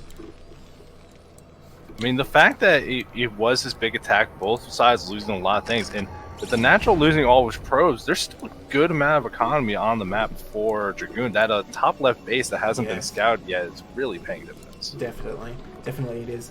But I feel like Shroom's going to have a window to come out with another push here. And if he takes his time a bit more and doesn't lose all his vultures, he might actually be able to make it work this time. Oh, this SCV, where is he going? I mean, we're in a precarious position right now for Terran. The main is basically mined out at this point, and there's a good amount of SCVs have been lost. Pressure keeps going down to that third, which that's so important. And finally, that base gets scouted, but I don't think there's anything Shroom can do about it. I'm not so sure I agree with that. I think he could come in with a push here, because the Protoss army is quite small after that big attack and recall. I think a push to the top left could work quite easily. Oh, here comes a dropship, but there's nothing in it. Yes, there is as well. 4 vultures. What? In the top left. In the top left. Yeah. Where are you looking? Yeah. There's the dropship in the top left. Oh It's no! empty. Have we got replay bug? Like, is there a bunch of goons and a couple of zealots chasing it for you? Yeah, there's a couple goons just shot it down. Okay. Dude, there were 4 vultures in that dropship for me, and now is there a Terran push coming up to the top left? No. Okay. No, there's not. All right, you know what I'm going to do? I'm just going to stream to you real quick. You just like, yeah, I think I seeing the gas count, I'm pretty sure it is replay bugged. Yes. In fact, maybe it is for me too. No, I mean both players are still spending all their minerals, so I think mine is okay. Just watch my stream on Discord. Should be okay. Alright. Okay, so Terran's going to try and come up here with this push. If he can take out this top left location, you know, on second thought... Yeah, we got different games, so I'm going to watch off yours. On second thought, does he really only have 4 tanks there? I mean, yeah, okay, I mean, this isn't looking good. I mean, I don't think he would have left all this stuff here, but I might be wrong. I guess I'll withhold judgment. Oh, misses that EMP just barely. So yeah, now Shroom coming in here to this top left. If he can take this out, then he's in a pretty commanding position. Well, so far so good. Protoss is still buying time here, which is all Protoss wants to do. Oh, never mind. Takes out some zealots. Well, doesn't quite take him out, but they're as good as dead, really. Alright, Protoss just getting prepped here. Brings the reinforcements. Just at the moment, Terran unsieges everything and tries to move in. It looks like Protoss is ready to attack. So many mines on top of these tanks right now. This is a very dangerous position for Terran. And everything's still 100% unsieged. I don't know about this. Oh, okay, bunch of zealots coming in. Oh, EMP's that Arbiter before it can do anything. That's a big deal. And now this Protoss army looking pretty weak. +2 done for the Terran. Huge number of mines defending from the back, but some of them are on top of the tanks. No Zealot's able to get on and take advantage of this. Nice D-Matrix. I think this Protoss army is about to get melted. That Zealot doing its best with those mines, but I don't know if it's enough. Well, actually, there's only 3 tanks left, but the D-Matrix doing huge work. Oh my gosh, I don't even know who's coming out ahead after this. It's so close, but I think Terran barely powers through. Bringing those reinforcements right away, such a strong move. Whereas Dragoon, unfortunately, is leaving his natural. So always lose. I mean, you're seeing from the Protoss side of it with this fight going on. It's so neck and neck, but there's definitely opportunities where Dragoon dropped their macro and just they need to keep reinforcing units. This could have been a great opportunity with all this pressure in the top left to get a recall off in the main and attack the production. Absolutely, although he doesn't have that many units left to do that with, to be fair. And he didn't drop his mac. Throughout all this, yeah, good point. Always lose actually secured this 12 as well, so he's looking great. If he takes out this top left, I mean, that brings Dragoon back to his initial 3 bases, which are almost mined out. Well, not this natural for obvious reasons. Yeah, this is definitely going to be a hard thing to defend, though, especially as you siege into that upper left base with the high ground advantage. Like, you can't make the stuff out of the gateways and actually try to break out. It's going to be so impossible to do that. Yeah, I mean, these mines alone are going to be hell for Dragoon to get through that a huge number of zealots, and he just doesn't have them available. That said, it's hard for always lose to get down here into this main. Not super hard, but a little bit hard. Okay, so the attack coming from both sides here. Unsieges and pulls back those tanks, avoids any damage from those zealots, and there's just a few goons trying to come up here. And with these tanks sieged up, oh, +3 is even finished. Eating more mines. This is looking so bad for Dragoon right now. Oh my gosh, those tanks. Okay. These 4 Dragoons are having a bad day. They will get destroyed. Dragoon I can't believe accidentally building a Corsair. Hey, maybe it's for Destruction Web. You don't know. You need a fleet beacon for that, my friend. Yes, you do. Well, listen. Alright, so Shroom going to come in here and clean up this top left, taking a hidden base of his own. I love it. That's a great move when you're already ahead, to be honest. Oh, never mind. I mean, he was scanning around that bottom left a little bit, too, so I think well aware of that there's no real presence for us in that bottom right corner. Yeah, I mean, that's the thing. Protoss' only option right now is taking his base, but, like, he has vision of everything. I don't think there's really any way. Well, Recall could still go down here. He still has those 3 bases, 2 of which have minerals. I mean, it would take a little while to set it up, but to me, there's no reason this late in the game that Protoss isn't taking a look at that 6 o'clock island base. You just shuttle a zealot or 2 in the probe, you'll eventually get there. Yeah, that probably would be quite strong, actually. Well, he is looking at this bottom right now. Terran cleaning up the top left. Well, these goons can clean this up. clearing the way. And you know what? If he discovers this CC, he can probably kill it pretty easily. Yeah, but I mean, I think at this point, Dragoon just has to be so careful with the army they actually have, because if things get pinched off even just a little bit, this Nexus is going to get detected, and the Terra's going to be able to put the pressure on here. Oh, that vessel definitely going to die. That's a bit unfortunate losing that. But yeah, Terran coming down here with plenty to kill those few goons. But more Protoss army coming in from the north here. Also ready to take out any science houses hanging around. Oh, there's a lot of mines on top of these vultures. If the Zealots can drag on top of them, no, always lose pulls back just in time. So the mines decimating. Oh, actually, they do get a few. And these tanks with no defense. Arbiters and Zealots on top of them. Protoss will clean up this army pretty easily, I think.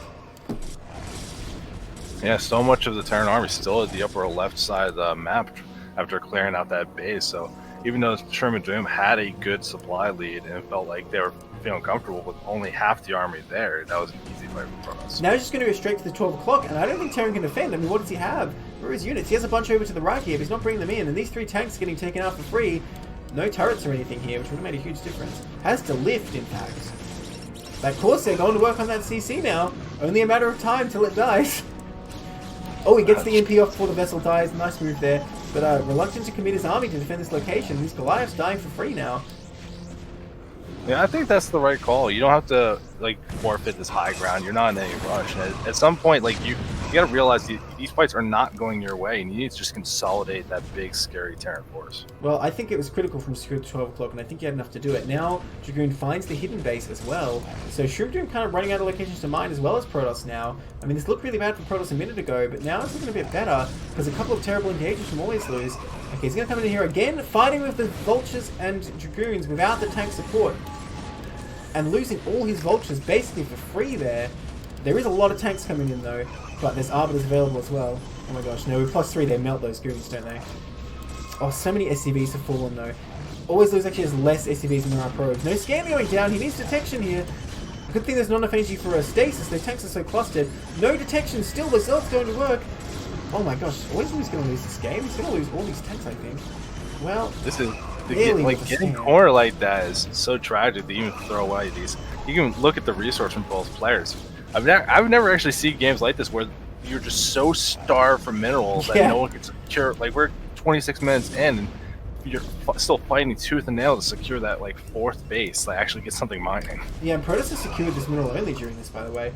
And Always Lose just has so few SCVs. I feel like this whole game, he's just been this whole series, in fact, he's been very loose with his army, just kind of sending it in, not worrying about getting the engage. Okay, we'll take out that goon. No, he won't. Oh no. Maybe he's been thinking he has more of an advantage than he actually has. I don't want to say disrespectful, but it kind of fits. Yeah, I mean, it's like he doesn't expect the Protoss to be able to do anything, which is just false. Okay, he might be able to take out this Nexus at least, stop Protoss from getting out of control. But is he going to be able to defend this location against the next wave of Protoss?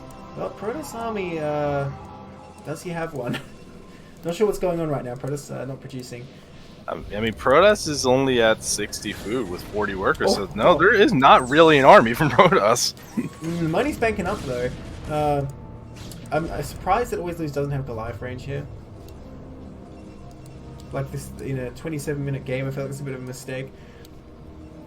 Well, finally, we see some units on the way for our Dragoon hero here, but he needs to actually establish another base, get some kind of foothold on this map, because if you're like both just like fighting for scraps and don't have the resources you need, I really don't want to be Protoss in that situation. Okay, he takes out this 12 o'clock base though, because there's no defense, unfortunately. And that Corsair, he was waiting for this moment. Oh my god. Freaking Corsair. It's there to kill dropships and command centers, and it's a lot of dropships. Okay, so Terran still shelling this bottom left base though. And you know, Terran could secure this entire bottom right location. That'd be plenty of bases. Wow, that Vulture, how long has he been there for in the top left? I think the whole time. They're that slow. I mean, they don't kill buildings very fast, especially by themselves. We're seeing a little bit of movement on the left side, looking like maybe Dragoon wants to take that upper left base, the third for that name. Yeah, I think it's a good location. It's quite hard for Terran to get over there right now. Oh, this Vulture harass though, this is pretty huge. Okay, only gets a couple of probes though. Dragoon in reasonable position to deflect that. And you know, there's not much mining going on anywhere else, so he doesn't have to defend many locations. I mean, actually, I didn't see it because of all the things that were happening. Did Protoss ever remake their Templar archives? They have so much gas bank. I'm surprised I'm not seeing any high Templar. Yes, indeed, they did. Yeah, this is the kind of situation where normally Protoss makes Archons in desperation, so I'm surprised he's not doing that. But one EMP can make them useless. Well, I mean, just having a storm or two for these small fights, especially Absolutely. since the tanks are clustering up and so are the vultures. Hey, Protoss trying to cut off reinforcements to this bottom right location, but don't think he'll be able to do so. So many mines on top of this army right now.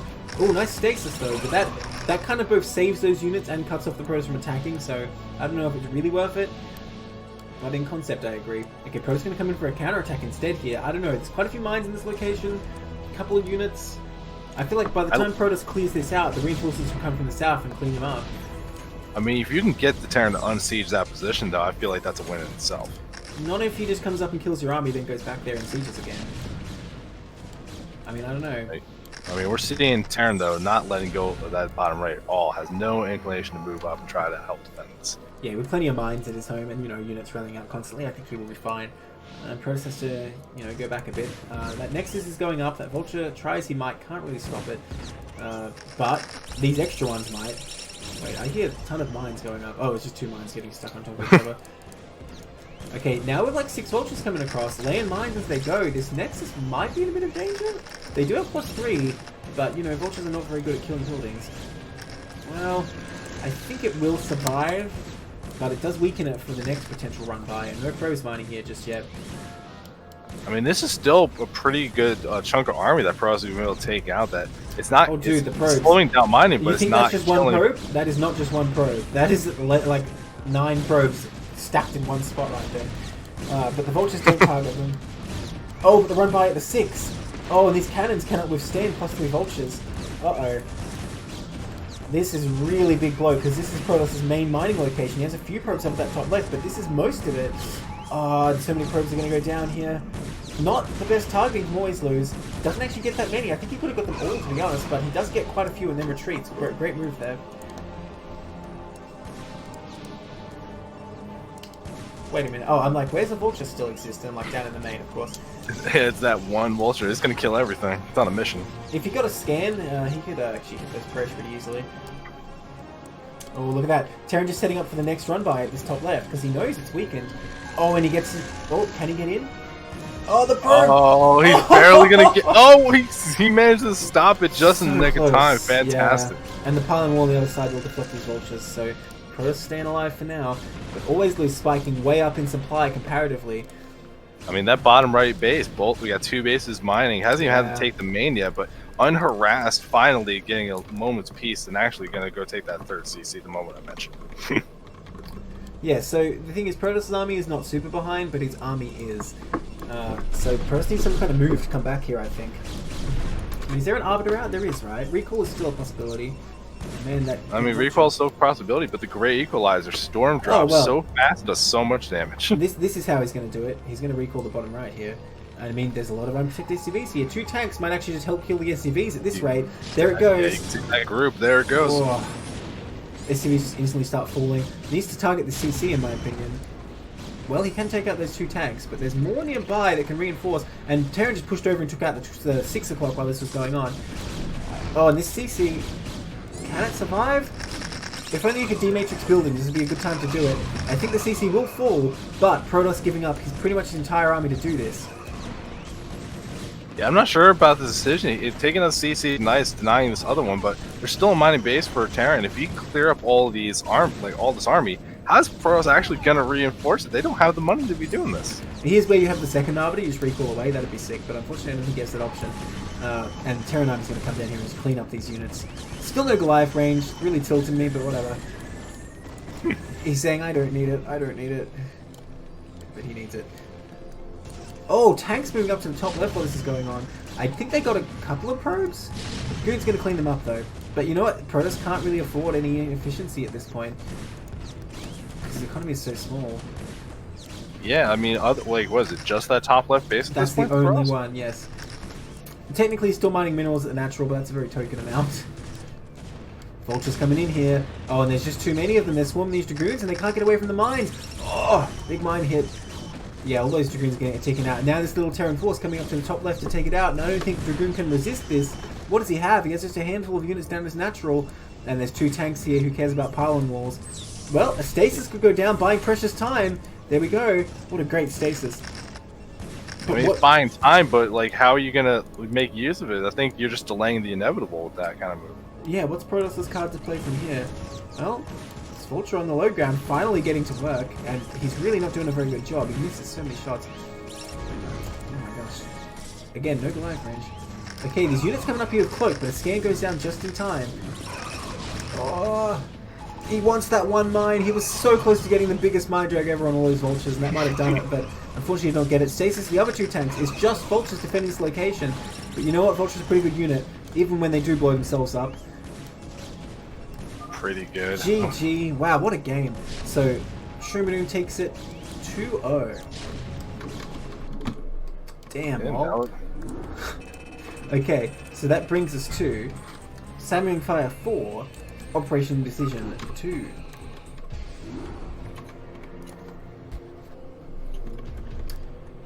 Now tell me, are we going to have to take a detour here, or are we prepared? No, we got well, no, we had 3 series before the potential detour. So, don't worry, we got one more for you, man. We got one more. Nice, but what I'm saying is Operation Indecision versus Samyang Fire right now. Are we going to keep going with that, or we have to wait? Let me see. What? No, we are going to be switching over to Socialized Healthcare versus Passion Daddies. All right, let's do it. There is one more Operation Indecision game. We'll come back to it just a little while. But for now, we are going to go to Operation Indecision. So tell me, there was a walkover, was there not, in this little mini-series for Socialized Healthcare versus Passion Daddies Tier 0? Yes, unfortunately, Ash Space for Socialized Healthcare couldn't make their match, so Sabbath took the win. Okay, so that means that's 1 more point for Passion Daddies. Now, going on from the Tier 2 cast, the Tier 1 cast we did, that puts Passion Daddies on 5 and Socialized Healthcare on 3. So Socialized Healthcare playing to try and come back here. Alright, let's do it. Before we jump into this one, don't forget to turn off the screen share, just in case the internet's being annoying. Did you still have the replay open at the end? Did you see what abomination it had created? Oh, I didn't even look. I was trying to figure out what we were playing next. Okay, in the 12 here, we have... Sorry, in the red at the 12, we have Ash Jojo, and the bottom left in the yellow, it's IK Father in the Terran. Which player, which team? Ash Jojo is for Socialized Healthcare, right? Absolutely. Yes, and Father for Passion Daddies. Alright. So, TVZ, good old TVZ coming up here. On Silphid, of course. Jojo playing to try and bring his team back a little bit. Of course, I'm not sure what order the matches are played in. I wonder if we should cast the Grand Finals. No spoilers, by the way, but I wonder if we should cast the Grand Finals matches in order for the drama. That'd be cool. I don't know how we would actually know the order, but it sounds like it'd be fun. Well, we have a vague idea. We know who played last. I'll just put it that way. That's fair. Okay, so Father coming out with a proxy here. She's going to do an 8 racks. I don't think this is BBS. Well, I guess it's obvious because he only has 1 SCV out here. But the fact he's putting it in this position says to me, I'm just going to go for a bunker rush, see what damage I can do. I'm not fully committing here. I'm not trying to outright win, but if I do, great. Jojo's sending out the drone scout, but he's going to send it to the middle of the map, which is the typical BBS location, and Father getting around that with this very skillful proxy position. I guess Father must be known for these proxies because Jojo's kind of expecting it. Even looks like he wants to go for a pull first, because he didn't extract a trick there. And a pull first against this kind of thing is very strong. Okay, so he didn't actually scout the center of the map, he's actually just trying to scout his base. It is unfortunate, because if he got lucky and scouted Father first, he would know instantly that there's a proxy. But he does not get lucky, and he is going to go for that hatchery, unfortunately. Well, I say unfortunately, it's not like Zerg's going to die because of this, just means there's actually potential for damage to happen. He can still defend perfectly fine. Yeah, I mean, is this kind of this Rax plays in a little bit how a Protoss might do a forward gateway? It's mainly just for sort of pressure, like not commit it all in. I think similar concept, yes, where it's not so far out that it's like, okay, well, I have to kind of win with this, but at the same time, it's not in your base either. I don't know. It's a bit more aggressive than forward gateway placement because you do need to float it back to become part of your base later. And look at this. This Overlord going to come in. I think Jojo will realize from this. The drone steals the placement. Oh, you know what? I think he might realize from that. Do you think he realizes? These drones literally attacking my barracks, and I'm like, look at the Overlord. Yeah, I do think that he did not incur a sudden case of blindness, and his drone is part of his army, and he cares very much about that drone. We're actually already seeing Jojo pulling a good amount of drones, trying to make sure the bunker does not get started in a really Well, that's what you obnoxious got to do. Although, I think he's pulled too many right away. I think you don't need to pull this many until the enemy actually arrives with a few Marines. Although, he's pushing it back pretty well so far. But think of the mining time that's being lost here. And Father, you know, being not Zerg, continuing to make work is no problem. Okay, but Jojo's pool's finishing. And so far, no bunker has even started. Well, a couple more Marines coming up here now. And any drone that falls is going to be a big deal. Bunker's starting. Very forward bunker, my gosh. Drones doing their best to stop that. Only 2 Marines here. Okay, 3rd Marine shows up now. This is getting real scary, actually. And Jojo not able to push it back. He's going to retreat into his main. Oh, that bunker is not actually building, by the way. I don't know if Father realizes. The Lings are on the way. Father really needs to be actually building that bunker, and I think he's missed his chance. The drone's going to get on top now. Father only just realizes, I think. And now all his Marines are going to fall without really killing very much. Kills another drone, actually. So I think he got 2 drones for his trouble. You know what? It was probably worth it, just by the amount of mining time Jojo gave up, chasing those Marines so far away from the natural. But now he does have to fleet his barracks back pretty quick. In fact, he's even going to get there in time. Oh man, this is going to be close. It's like a race to the choke. Let me zoom right out, see if I can see the Lings coming. Oh my gosh. And meanwhile, there's still 2 Marines trying to put pressure on this natural, but the creep colony on the way. Once that sunken's up, he's going to feel pretty defended here. But hang on, Lings moving forward, there's no wall off. Oh, he's not going to make it in time. Oh my gosh, he's actually going to get in here. And there's no factory, it's just a command center. But at the same time, Jojo's not even paying attention. He doesn't even get them past. Oh, but the SCVs will block the barracks just as well. And Father going to fight SCVs versus Lings. I mean, he gets a decent position, but I mean, Lings are pretty good. The Marines in the main getting cleaned up. Oh my gosh. And Father leaves the game. GG, Jojo takes game 1. Wow, that is not what I was expecting from someone like Father. We see a lot of these games a little more standard, go the distance, but showing he can mix it up, it's exciting. It seemed to me like Jojo did expect it. I don't know how he knew. But I feel like he expected a proxy because he sent that super early drone scout. He even did extractor trick, although maybe that was just a mistake because I thought he was going to go for like a 12 pull or something with that, which would be perfect against a proxy. But he did go for that hatchery first. But yeah, really unfortunate with Father there that he didn't lift that barracks a bit sooner because it wasn't far off landing, and if it does, like Zogs can't do anything. Now, is that the kind of thing maybe he should have used a couple SUVs to block and then have a little more time? Potentially, but that's pretty dodgy. Like it's not likely to succeed. You really just need to lift the barracks sooner, I think is the main thing. Alright, in the bottom left, in the yellow, it's Father. And the top left, in the red, again, it's Ash Jojo. What is the game name? Do I want to know what the game name is? It's something rude, isn't it? Jojo's sticking with the red. No, it can't be rude. Look at Jojo's, it has a little smiley face. He's such a nice... Yeah, alright. Okay, so, Jojo up 1 game. Father playing for survival here, well... Jojo's got, like, you know, the fury. Socialized self goes down. Down games, that is.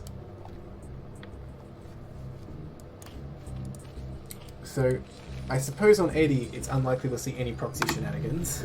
And he already didn't send an SCV out. Yeah, I feel like you wouldn't be in a rush to do this on this map. It's so much easier to just get your bases set up a little bit more. Yeah, I realized that strat was kind of insane from Father because... it was, you know, fairly likely that a drone would come that path. Like, if his opponent spawned in the other position, and then, you know, he just knows it's there. You're like, oh. Just a thought. Yeah, so, I'm not sure. But I guess it was just that, what's my equal distance if I don't know? Like, taking the pure guess, and he kind of put it in a spot where he was going to get there regardless of which one it was at the same time. I suppose so. And, like, Zerg would scout it late enough that they wouldn't have that much time to react, I think. Okay. It was that early drone scout, I do think, yielded a good amount of opportunity for Jojo to get prepared. Actually, he felt comfortable defending that. Didn't even like start a creep colony right away. Just use drones and wait for the lane. In theory, you only need the sunken if a bunker actually finishes, and you're always aiming to stop that.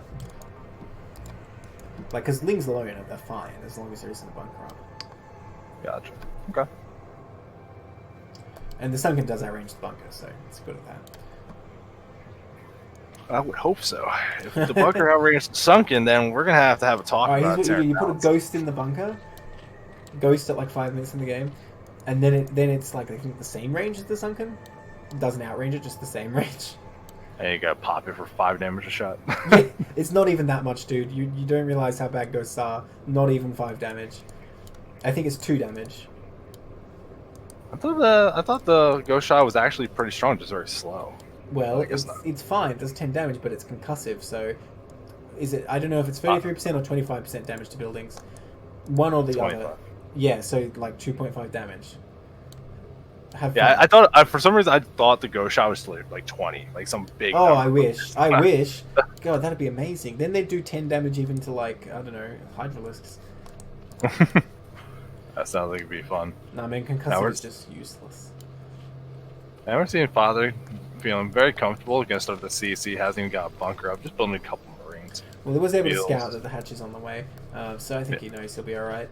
2 hatch play going to come up from Jojo here. The layer a bit delayed, actually. I think he might have taken his gas a little late. Oh, okay. I think they're going to see another hatchery from Jojo soonish. I mean, he's going to get the lair first. Unless this is just a build mistake. Because I'm not sure about this slightly later gas.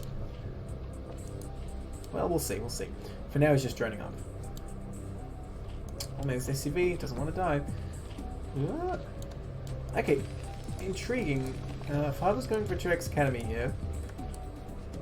I guess he's I mean, not he, gonna be he has the scout in the base, and he's thinking it's 2 hatch Yeah. lair. Like, Yeah, of course. what I you think want. that's the right call here. I'm just trying to figure out what Jojo's doing. I guess it was probably just a mistake. Yeah, his lair's only like 10 seconds late. It's not a big deal. It just confused me a little bit. So this SCV staying alive for quite a while. I mean, you're really looking here to see if there's a hydrogen going down. That's the main intel you want. And there isn't one so far, so he must be, thinking, well, okay. He knows it's muted. That gives him pretty good intel. Oh, that SCV's still alive. My God. at this point, SCB has been alive longer than game 1. Yeah, that's right. Oh, okay, Lair finally finishes. And yeah, I think it is going to be Mutalisk here. Even a drone getting in on catching the SCP, but he's still keeping it alive. This is amazing. I suppose... They can't delay it anymore. Spire goes down and Father sees it. Look at that SCP. Did you see that? He was straight Okay, on those yeah, that wasn't just me. Okay, I saw that one. Wow.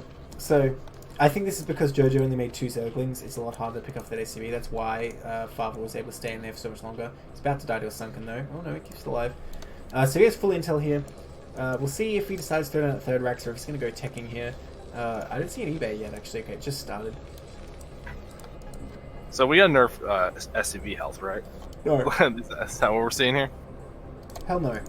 Well, the fact that the SCV sees this drone moving across the map, like the intention of, Yeah. let me go get that other expansion, and where I'm thinking about putting it, big knowledge. Well, he just turns the drone around. He's going to go somewhere else now. But yeah, that SCV scouted everything he possibly could have, really. The only way it could have been better is if he actually came across and found a hatchery already on the way. I'm not sure if Jojo's going to try and take this close space or is he sending us home. I think with 2H Mutalists, this close space isn't so bad. But if you took the far top right, that's just like a million miles away. Terran's never going to get there against Mutalisk, so I don't know. You know what? I changed my mind. I hate this location because it's such a short push distance. Father rearranging his barracks, that's interesting.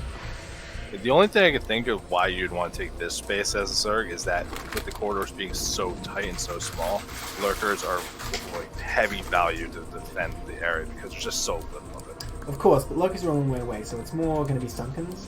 Uh-oh, are we lagging? Can you hear me? Oh no. Guys, are we still on stream?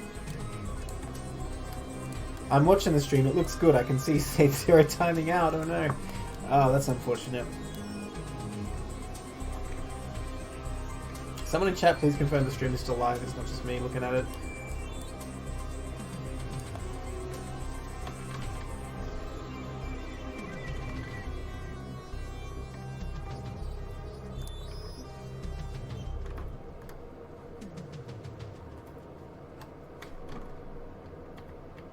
Okay, cool.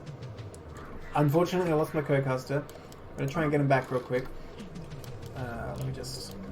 Oh no, I'm not the host of the replay, so I can't even pause it. Wait, can I do this? No. Hang on. I'm trying to call him back. Otherwise, we'll proceed. Okay, so I think it's disconnected, so it's just going to be me for now. Father posturing a bit with this bio. He did put down that third rack, so he's going to try and build up and push across the map here. Zerg double expanding. That's crazy. Okay. I don't know if Zerg's going to try and actually put drones at both these bases, or he's just thinking, well, one of these is the decoy, Terran goes and kills it, and then I mine from this other one, which is a reasonably common strategy. Fallen out of favor a bit recently, because Terran tends to be able to just kill both of them. But for now, Father waiting to build up a bit more bio before he pushes across the map here. Hello, are you back? Since they just rejoined, but I still can't hear him, so I'm not sure what's going on there. Okay, so the meter's just popped out. Nice scan, sees exactly what's going on. Jojo putting plenty of defense in the front here. Bio's not getting in that for a long time. But he's just going to look for that third. In fact, I think he might already know. No, he's just positioning to intercept mutalisks. Yeah, this is a bit of a tricky location. I'm back. I'm back. Right, I'm going to stream to you now, because... I'm just going to load up the replay if you can pause it real quick. Then I can just catch up. I can't pause because I'm not the host. Oh, so wow. just watch my stream. Just watch my stream. You didn't miss much. Father just moved across the map a little bit. There's 3 Sunkens at the natural, so there's no way he's attacking, so he's just posturing. But I don't think he knows about this third. And I was just saying it's a bit tricky of a location for Terran to scout, because you wouldn't expect it to be like so close to the Zerg. And look at that. Every scan in the wrong place. I don't know why he scanned the island. There's no way Zerg's going to have the island going mutalisks this time, because there's no time to get dropped by now. Anyhow, he scans every location where the Zerg base isn't. I think he's discounting this close base. But nonetheless, Zerg hasn't made any drones to these other bases yet.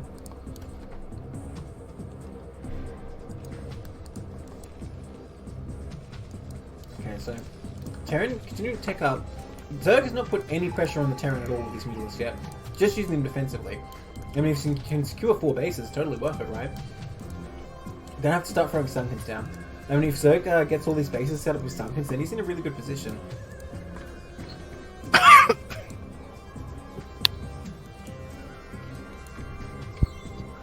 mean, this force moving out from Terra, though, looks pretty intimidating. Although there's a good amount of units here.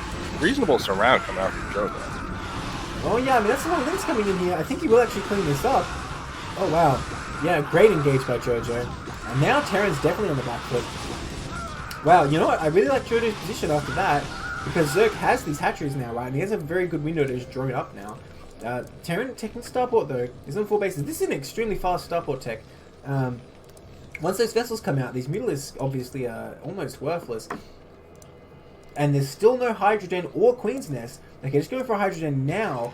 There's going to be not much time for Zerg to tech out of this. This is the thing, he invested in all these mutalisks and lings only, no tech. So he had the force to overcome that bio, but that means in the longer term, he's going to be at a disadvantage here.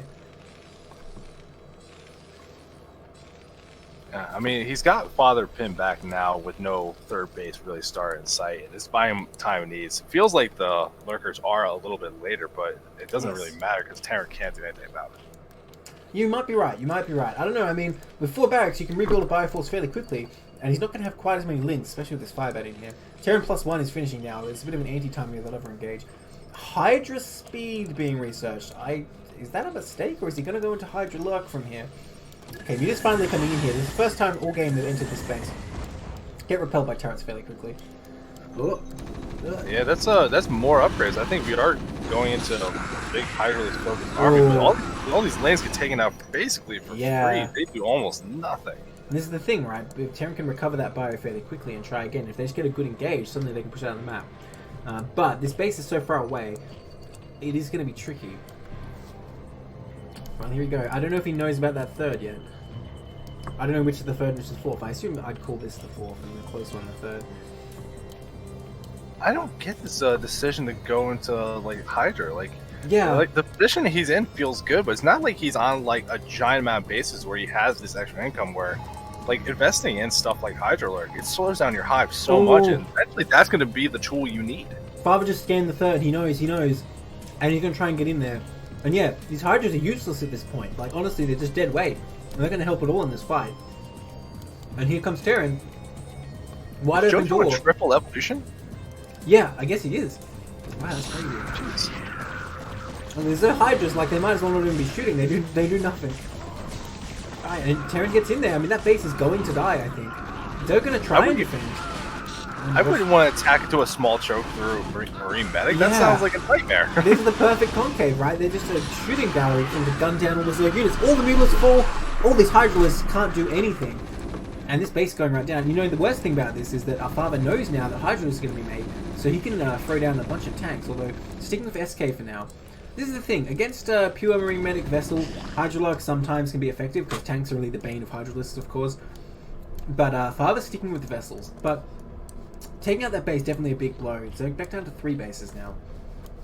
I mean, that's one of the things that, like, Hydrolurk isn't like one of those real meta compositions, but that's always been my understanding of it, is that you need a lot of money. This would be the kind of thing that maybe after you have like another main or like 5 bases, like lots, because you need lots of money and lots of gas to actually make this work. You can see here he had so many Hydras, no lurkers. Where's the lurkers? Aspect's still just on the way now. It's going to be a long way away, probably about a minute away. Okay, a bunch of links coming in here. I don't know if Zerg wants to take this engage though. All this bio on high ground, I don't think that's going to work out. And even Irradiate's available now. Of course, when it's Hydra Ling, I'm not sure what you even use the Irradiates on. Maybe you just save energy for a D-Matrix, but man, that's so much bio. Holy crap. Yeah, Father really just been making units this whole time, and you see JoJo, like these little fights that haven't gone their way, throwing little things to units, and at this point, like, you look at an army like this, you need that finesse, you need that Dark Swarm, you need like Ultralisk with some upgrades, you need like a pile of lurkers that you can like slow them down with like positioning, but JoJo has none of these things because he chose to go invest in Hydras.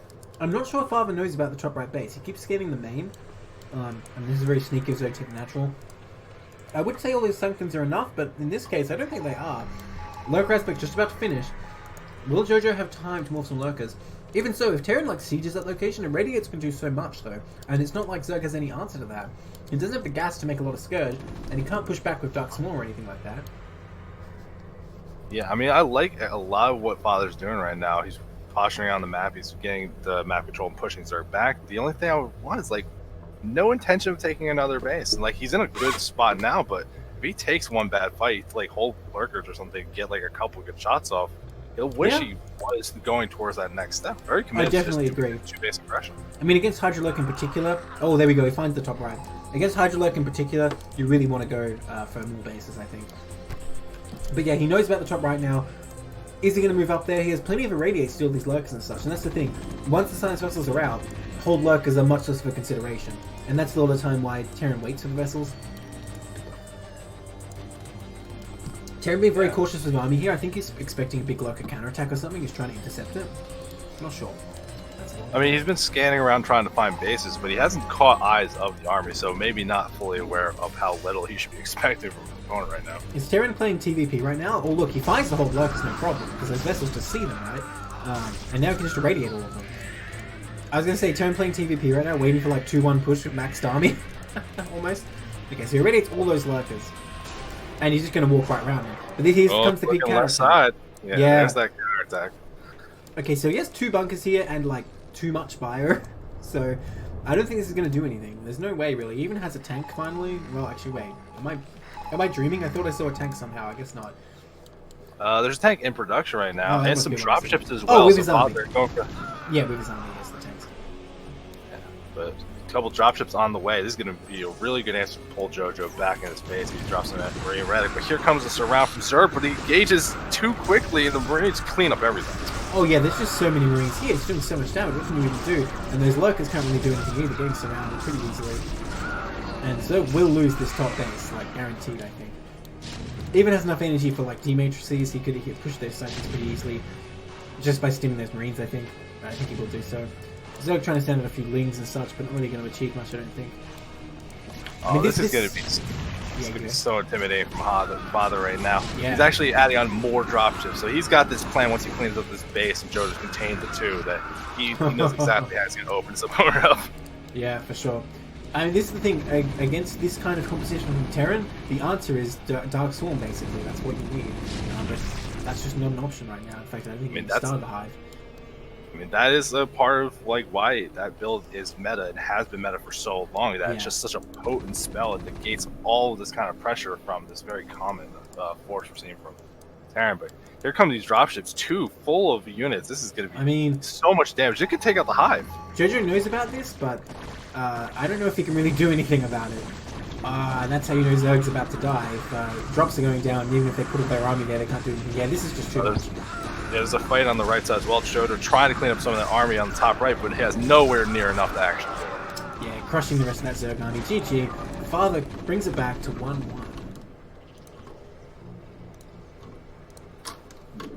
Okay. Alright, let's jump into the third game of this series. Hopefully without disconnections. Yeah, I'm not sure what happened there. I'm going to restart my StarCraft. So got a bit. So.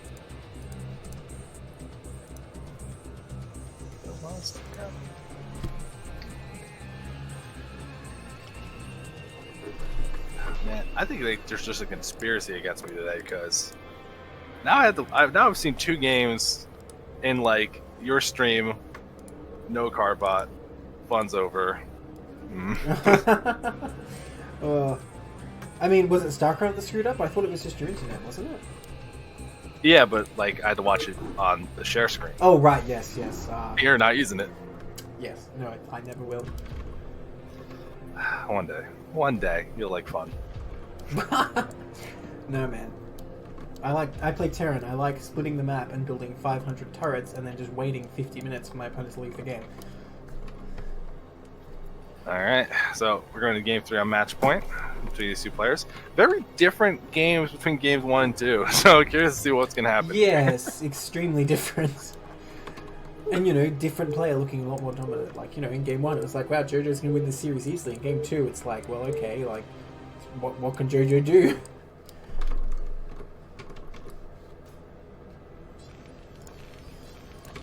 Alright, in the bottom left in the yellow, it's Father for Passion Daddies, and the top right in the red Zerg, it's JoJo for Socialized Healthcare. All comes down to this one. TVZ here. I mean, on the match point, Mech is really good. So I wonder if Father will bring out the Goliath build. I don't know him as a bio-only player. I thought we would actually see that already, but I guess not. I mean, he looked very comfortable on the bio play between how he moved his army, the fights he chose to take, and Absolutely. just the fact that he was good at macroing how to barracks. Oh, That's yeah. skill in itself.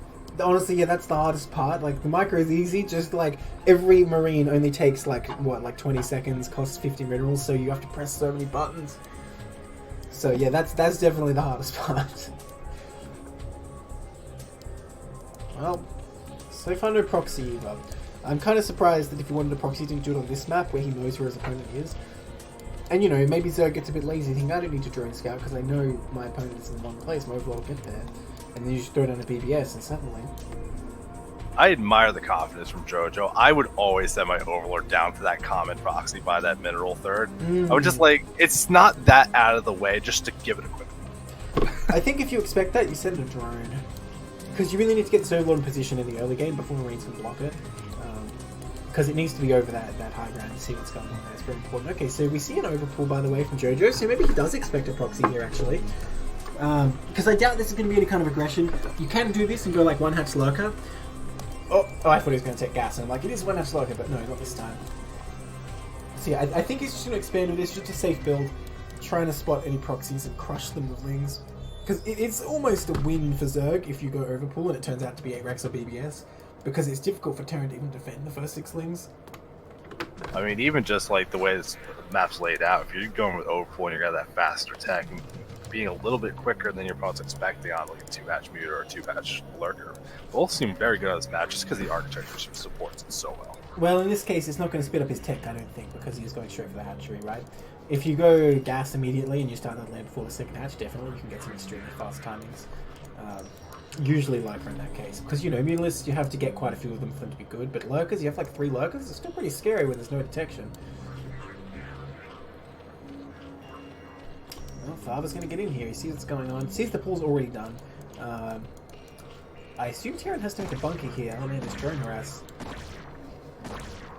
Yeah, I'm pretty sure Terran has to make a bunker right away, which is a bit painful for Terran, but probably not as bad as it is for Zerg, having made the pool first. Just equalizes it a little bit. Oh, that's not a great sign when your father's SCP and there's no lings chasing you, because they're doing something else. Yeah, that's exactly right. That's like the sign that lings are coming. But he's not responding, he's not even making more Marines. He cut Marines to get the second barracks even earlier. Oh, because he went 15cc. I think he saw the hatchery but didn't respect the time, like how long it had been building. So he went straight 15cc. No supply to make more Marines and no bunker going up. Father actually in huge trouble right now with these first links coming up. Oh my gosh. Only one Marine out. And that one Marine can't do anything against 3 lings, let alone 4. Uh-oh. Father's probably like, wait, what? It's so bad. Like, I think you have to sack the CC. Like, there's no way you're going to defend but it. That's such a bad position if you do that. Like, that's almost the end if you do that. Oh, gets another Marine. Oh, no. Father He pulling pulls the so much SUVs, but they're not linebackering. Yeah, So that's right. They're just in here. Oh. Okay, so these links will get cleaned up. But I feel like the damage is done. That CC has been delayed so long, 2 links trying to finish it off, and like how many Marines exist? None. No Marines on the map. So really, no matter whether Jojo's making more lings or he's droning up, everything's just going right for him because the Terran is just on hold, basically. Oh man, if this CC goes down, that SCV cannot stop it. I mean, even we could just keep clearing out these little groups of Marines. You see the layers already on the way. Like, if you don't have it already ready to deal with mutas on this map, it's going to be a nightmare. And Father knows Father it, doesn't want to GG. do it. He's aware of how screwed he is. So that makes it 2-1 for Jojo. That's a win for Socialized Healthcare. Well done. So that brings the scores for Team Socialized Healthcare versus Passion Daddies to 4 for Socialized Healthcare, 5 for Passion Daddies. Catching up. I'm just going to be right back quickly before we start our next series. Okay.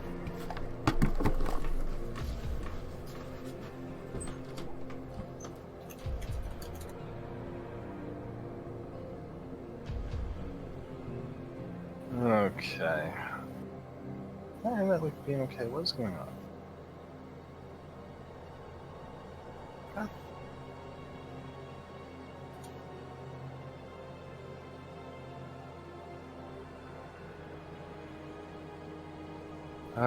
What is happening? Alright, are you still there? Can you hear me?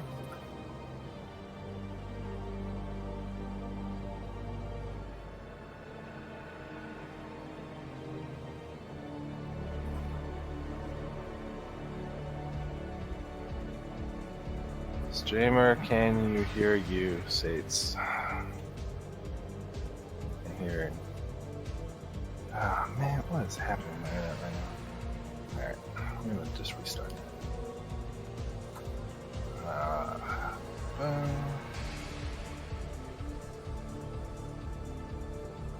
Hello? Yes, that's voice connected, but it's low connection.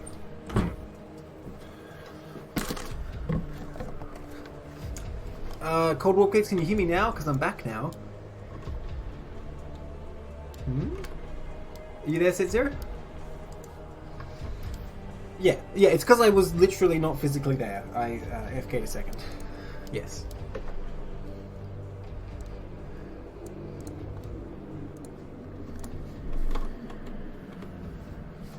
Oh, I see. I need like a Bluetooth headset, so I'm like, driving to work to keep casting StarCraft. That sounds safe, right?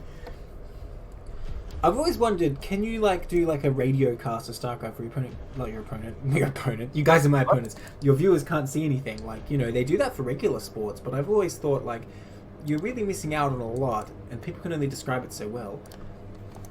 Hello, can you hear me now? Hello, I can, and I assume that means fantastic. Yeah, I don't know why my internet's being a jerk tonight.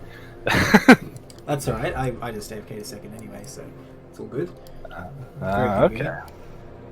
Absolutely. So, we just finished up that set, and we are missing a set of replays still, because people are silly. But we do have one more game that we gotta do. Oh, we're missing that? But we gotta get a guest to help us out, because it's an Blind game. Can't be casting my own game. Can I just say, if we are missing that replay, do we want to add it to the scores now? I don't think there's going to be much opportunity to cast it otherwise, unfortunately. So I'm giving them a chance. If they get it to me by the time this series is done, we'll cast it. Otherwise, they can forever hold their peace. Guys, if you don't submit your replays, I will at your entire team. God damn it. We should ban that entire team from the next CPL for not uploading replays. All of them. Even like the inactive people who never played a game. You heard it. He wants to ban Europe, all of it. All right, so shall we call in our special guest caster? Is he ready? He is ready. Please get him in the mix. How do I do this? All right, Hey, guys. hello, welcome. Say something Alright. for me. Oh, sorry. I thought I said hi. Oh, you Hi, did. everybody. I just talked over you, like I usually do. So here we have Death Star, gonna help out to cast my game because I don't think casting your own game is such a good idea. How are you doing, Death Star? I'm good. I'm back for another Sublime series. That's all I want. I just want to That's your cast specialty. Yeah. Nice. Oh well, I'm glad you like my play so much. All right, let's get into it then. I believe Sid Series can host it. Yeah, I was busy yelling at people. About replays? Yeah. Yeah, good. I approve. You know what? Screw the casting. Let's keep doing that. Oh yeah, we could just get the Discord on the screen. Like, no, this is now a witch hunt. But I want to do that now and just show people, me angrily typing.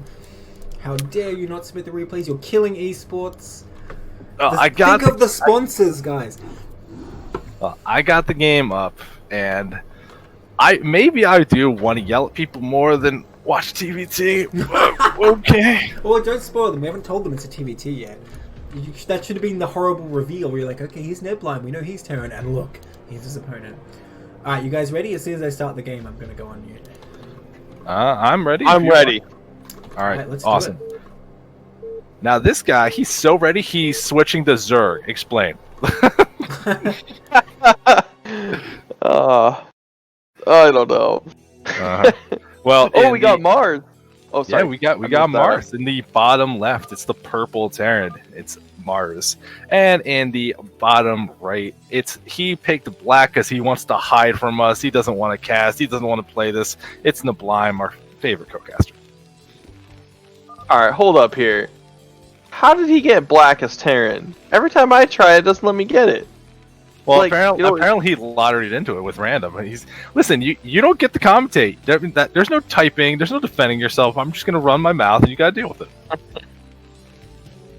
All right, so talk to me about Mars here. I've heard him around the community. I've never got to play any games with him. I hear he's pretty good. I got nothing because I've never played him either. I'm not a tier 0 player. Are we taking bets right now if he's better than the blind? I don't know. I collected the replays, so I know the scores. So I'm going to abstain from this bet because, in good conscience, I can't do it. But we do have. I want to bet against the blind, but I can't. No, you're welcome to. He'll kick you from the call. It'll be fun. Then I gotta do He's too TVT good. by myself, dude. Why are you gonna do this? Oh, you don't want to do that. Yeah, but we got a little bit of time before this warms up. There's some pretty typical openers in TVT, and I don't see that something weird is going to happen on Neo Sylphid. So, yeah, explain, Zerg. Why are you playing Zerg? Why are you doing this to us? I don't know. I started playing Zerg. I was kind of messing around with them, and I just kind of picked it up a little quickly, and I was beating people that I sometimes wouldn't even beat with my Terran, and I'm like, man, this is kind of fun. Like, maybe I'll just start playing Zerg a little more. I don't know. So for the record, something we can clip. You picked Zerg. You don't know how to play them. Your win rate went up for no reason. Yeah, we can clip that. That's right. See, I think this is all the evidence that Snipe needs. See, we're really doing the community a favor here. Hopefully you still remember enough Terran though to guide me through TVT, because if they're not building race, I have no idea what's happening. Well, they both took 12 gas, so nobody's doing 14 CC. So we're gonna get into basically the deciding thing. You lay down your factory here, and the next thing is how many vultures do you build? Some people like to build 1, some people like to build 2, some people just like to never stop building vultures, and some people like to build 1 and then just go straight into a tank. So that's really what we're going to see here is, but we're still not even there yet. Factories are just about to be started. Yeah, that's kind of the thing I've seen. Like, pro TBT, different beast entirely, where they do things like CC first, but I feel like watching CPL for TBT, it tends to be someone's going slow and getting tanks and playing safe, and someone's either going all vultures all the time, or they're going race, or I love battle cruisers. Like, there always seems to be the one player that wants to do the weird thing, and the other one that wants to be boring. Yeah, I would agree with you there. You know, I don't know Nablime's TVT at all. I think I've actually TVT'd with him one time, and he stomped me pretty bad. Has to be expected. I would assume Nablime, and I would assume tier 0 players are going to be more in favor of early vultures, because early vultures, they're like, when you're gonna go tank first or tank second, you're very locked into something, and it's you kind of forego map presence for the first few minutes until you can get out like 3 tanks, and then they'll kind of push out. But we can see both players building their first vulture. Obviously, they should have about 2 Marines. I'm missing, yeah. Okay, so 2 Marines for Mars and 2 Marines for Nablime here. So identical builds so far. Well, there's one very key difference: the CC for Nablime way ahead of his opponent. Yeah, and why is that? That's the CC for Mars.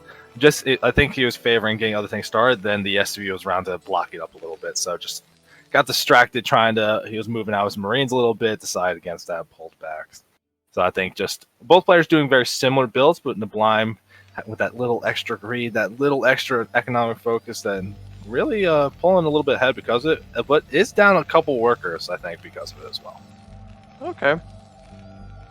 So they each decided to do 1 volt and then an add-on, and it looks like Nablime's going for speed here.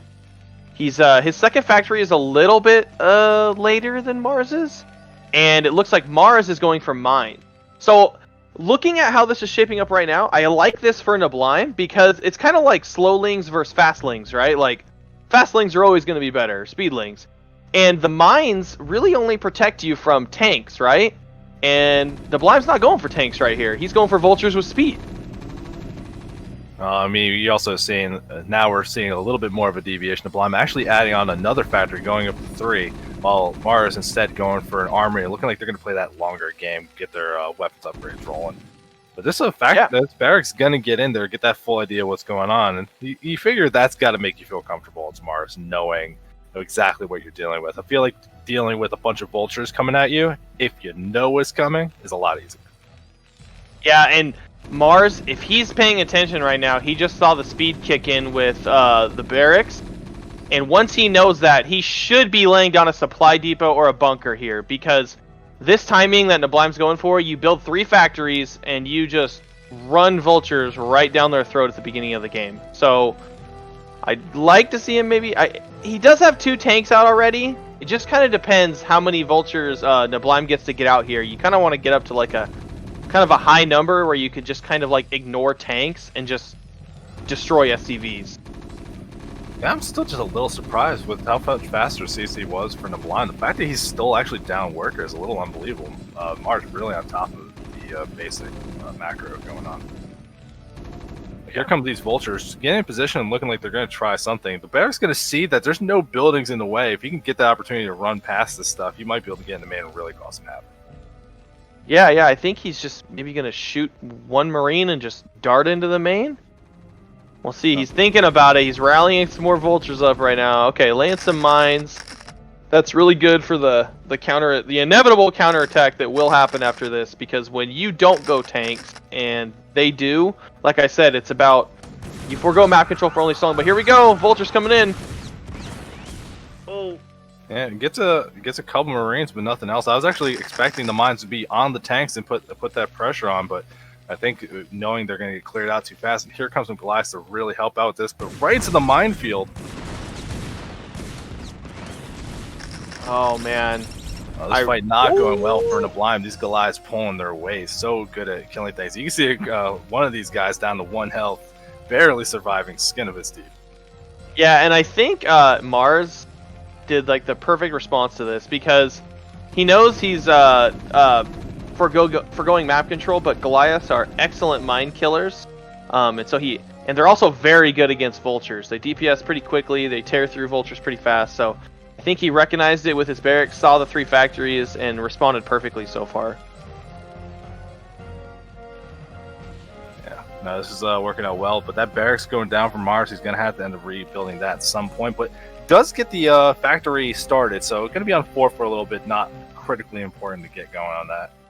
But Mars' academy about to be finished, and then, like, I love getting early academy. I feel like having those scans, being able to, like, between sweeping mines, seeing where your opponent is, and such a positional matchup, getting that tool early is never a bad decision. Absolutely, yeah.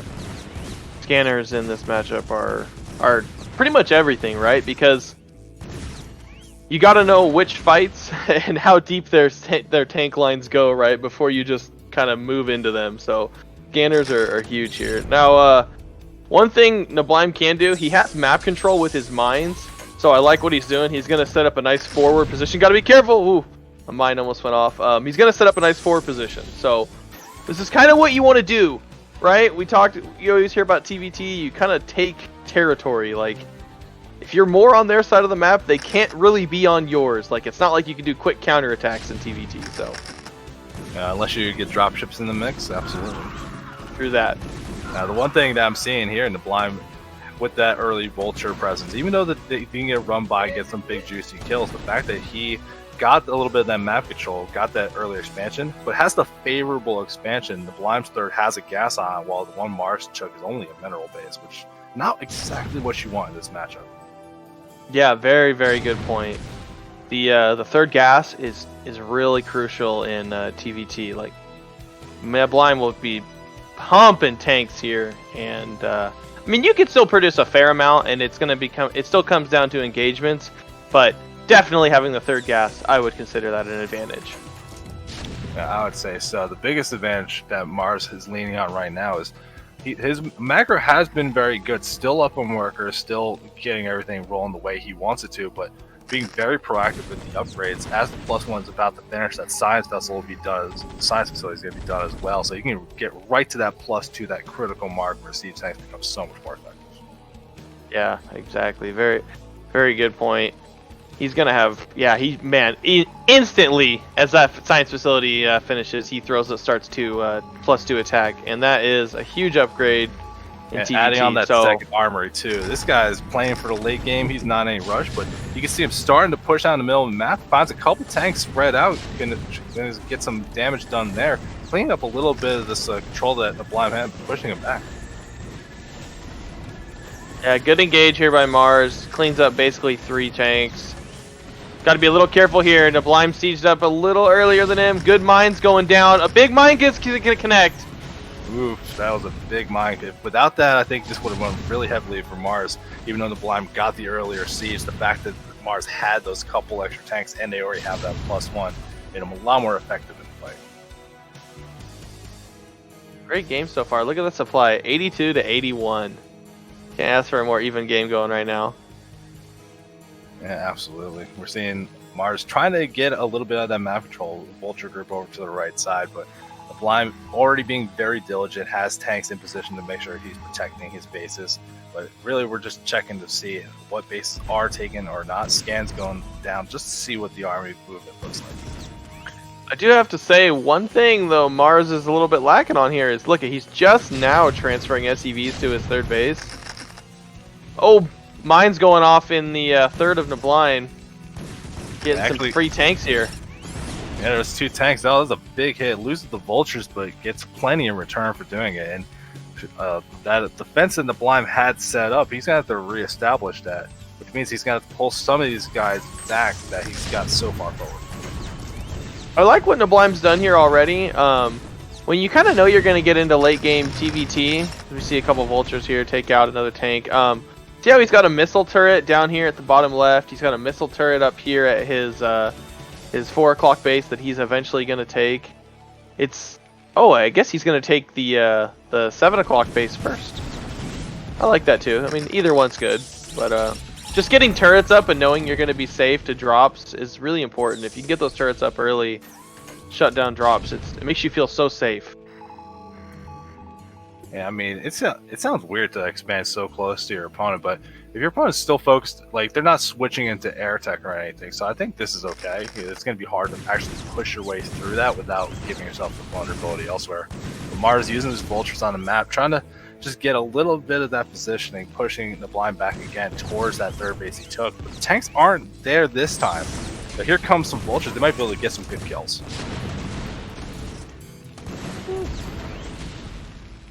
Nablime still hasn't started his +2. His science facility is done. I'm getting a little worried for him. He's going to be fighting an uphill battle for a long time. I mean, so how critical is it to be like even on the upgrades like that? I know +2 is a big critical thing. Well, if you +2 have allows you to siege two-shot first- tanks. Yeah, but if you're a siege first and you get the first shot, that kind of can equalize it, right? It can. But You said it like you're wrong. You're dumb. I mean, it's not game breaking. Like you said, I mean, you can still fight from it, but okay, just now started. I mean, there's no doubt. Look at Mars. I mean, the upgrade just starts for Nablime, and Mars has it now. So this is a huge power spike for Mars. If he can capitalize on this, and I think he almost has more tanks on the field right now. So he gets into a good position. It will be very difficult for Nablime to break out of this. And it looks like he's going to get a nice siege over here at Nablime's third. Nablime has no tanks reacting right now to this. Yeah, Mars' force is definitely more consolidated. He's been putting the aggression on, has a focus of where he wants to attack it. There's no tanks up here to defend this third base that Nablime ended up taking. No reaction from the units other than just retreating back and hoping everything doesn't die in time.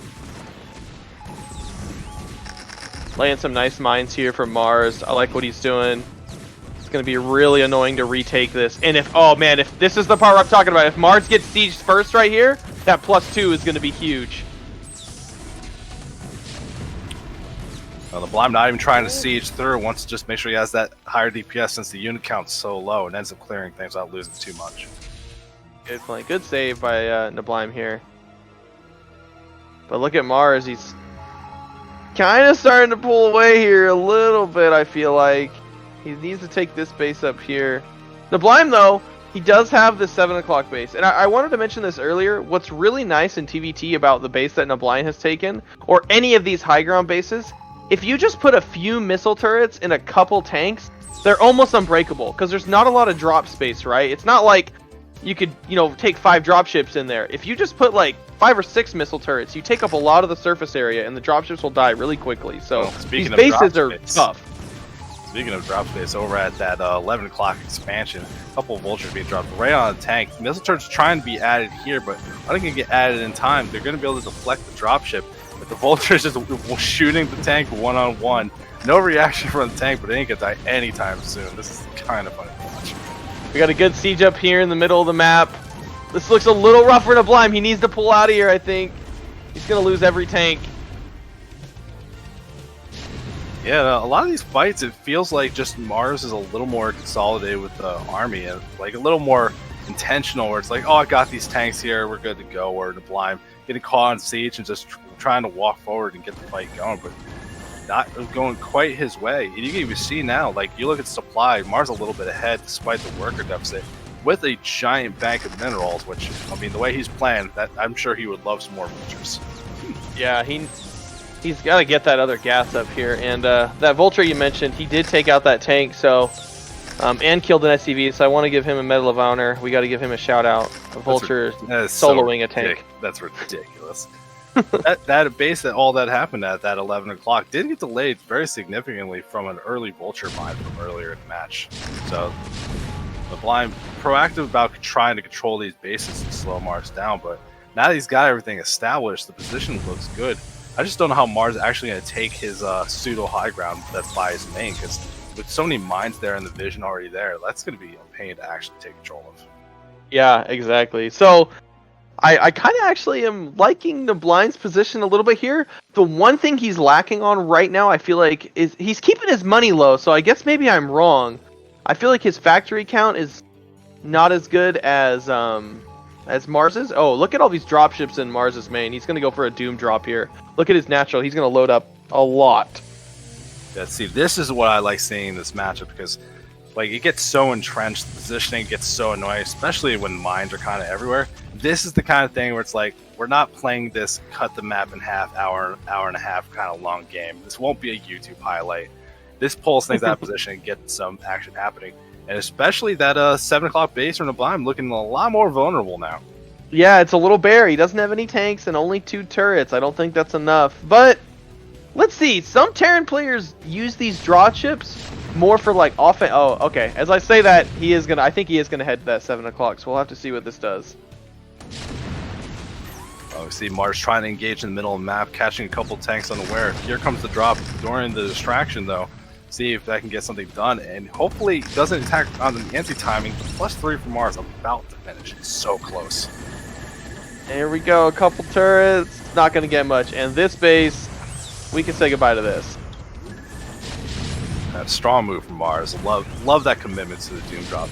And you can see in the blind, like, it's not that he's down on the forces, but they're not in position to really abuse this. Some stuff went up to the 12 o'clock, but there's no base here he needs to stop. It's true. But hey, sometimes I feel like good players in TVT will preemptively put units in just strong positions, just small, like a couple tanks here, a couple things there, which makes it so much easier to then take the base later in these long, drawn-out games. And we got a big move heading up from Mars once it gets set up. He's starting to switch into Wraith production and researching Cloak. That can, especially since the Blind's starting to add on dropship play of their own, those Wraiths can really pay dividends if they can catch these dropships in transit. Ooh. Some blind mimes going off at these Mars tanks at his 3rd. They finally paid for themselves, those mines. Yeah, I'm not seeing where you're talking about with the mines here, but it must have done a lot of damage because the blind was so much even before, but now the blind is actually pretty far ahead, and I'm not quite sure when it happened. Yeah, it's just been kind of a scrappy game. There's been engagements everywhere. Both these guys fighting it out. I really like TVTs like this, when you're just kind of like, you got that one position, alright, I'm going to go to the next position. Alright, I'm going to fight back there. Alright, now I'm going to go back to the original position. It's just kind of like, it gets crazy sometimes in TVT. It's not, look at these guys. Now, Mars is going to, I think he's just going to give this up. He just realizes he can't even defend this base at his 3rd. He's not going to be able to save his CC, I don't think, against these upgraded Goliaths. They're really putting damage on now. But I'm using this opportunity to get some more units on the middle of the field. And he already has that little bit of that small setup you're talking about, the 12, with an SCV there. So you might be looking to take that base. Here's a fight in the middle, and let's see how this one goes. Yeah, I feel like this really needs to go Mars' way here. And the Blime and his macro is just kicking in. I feel like he's out macroing Mars right here. He's just constantly, I'm looking at his base, and he's just streaming units out. Well, I think a big part of that, you look at the worker count, the Blime almost up 20 workers. I don't know at what point it becomes too much, but it's enabling to really keep the army going. And actually managing to retake that 7 o'clock base he had before they lost. Look at all the turrets. He's like, I'm not going to have that happen to me again. I mean, I respect that decision. I'm still making a lot of SCVs. Like, at what point do you stop making SCVs in this matchup? I think 75 is probably a high number. I think that's a good number. Okay. I think 75 is really good. You could maybe push it to 80. I don't know though.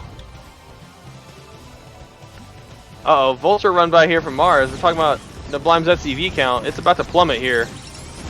Yeah, there's no tanks or nothing up here. There's plenty of turrets, but not having that 1 or 2 tanks. But here comes a bunch of dropships, mobile army being able to put on spot for defense.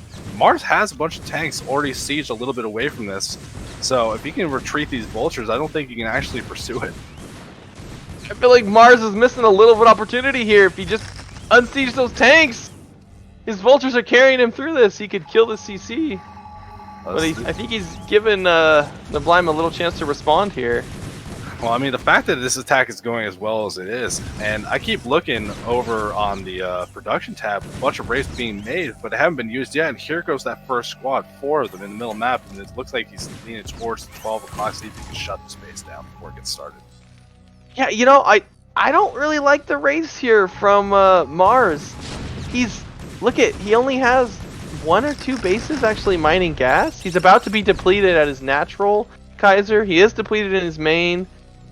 I don't know. I feel like the race might be a little bit of a gamble here. He's going to be lower on tanks, so he has to really put in a lot of work with these raids. He is taking the, I guess the lower 12 o'clock base, and that will give him some gas. So if he establishes that, I feel like he's in a good spot. If not, it's going to be running dry here. I mean, it's going to be hard to establish that, though. We've seen throughout the game, it feels like a big drop over to the right side, clearing up a bunch more of Mars' units. It just feels like Nablime has a better idea of how he wants to control the middle map now that we're pulling into macro. But here comes a big surround from Mars, and these cloak rays going to be able to pick off these dropships. Tanks left for dead.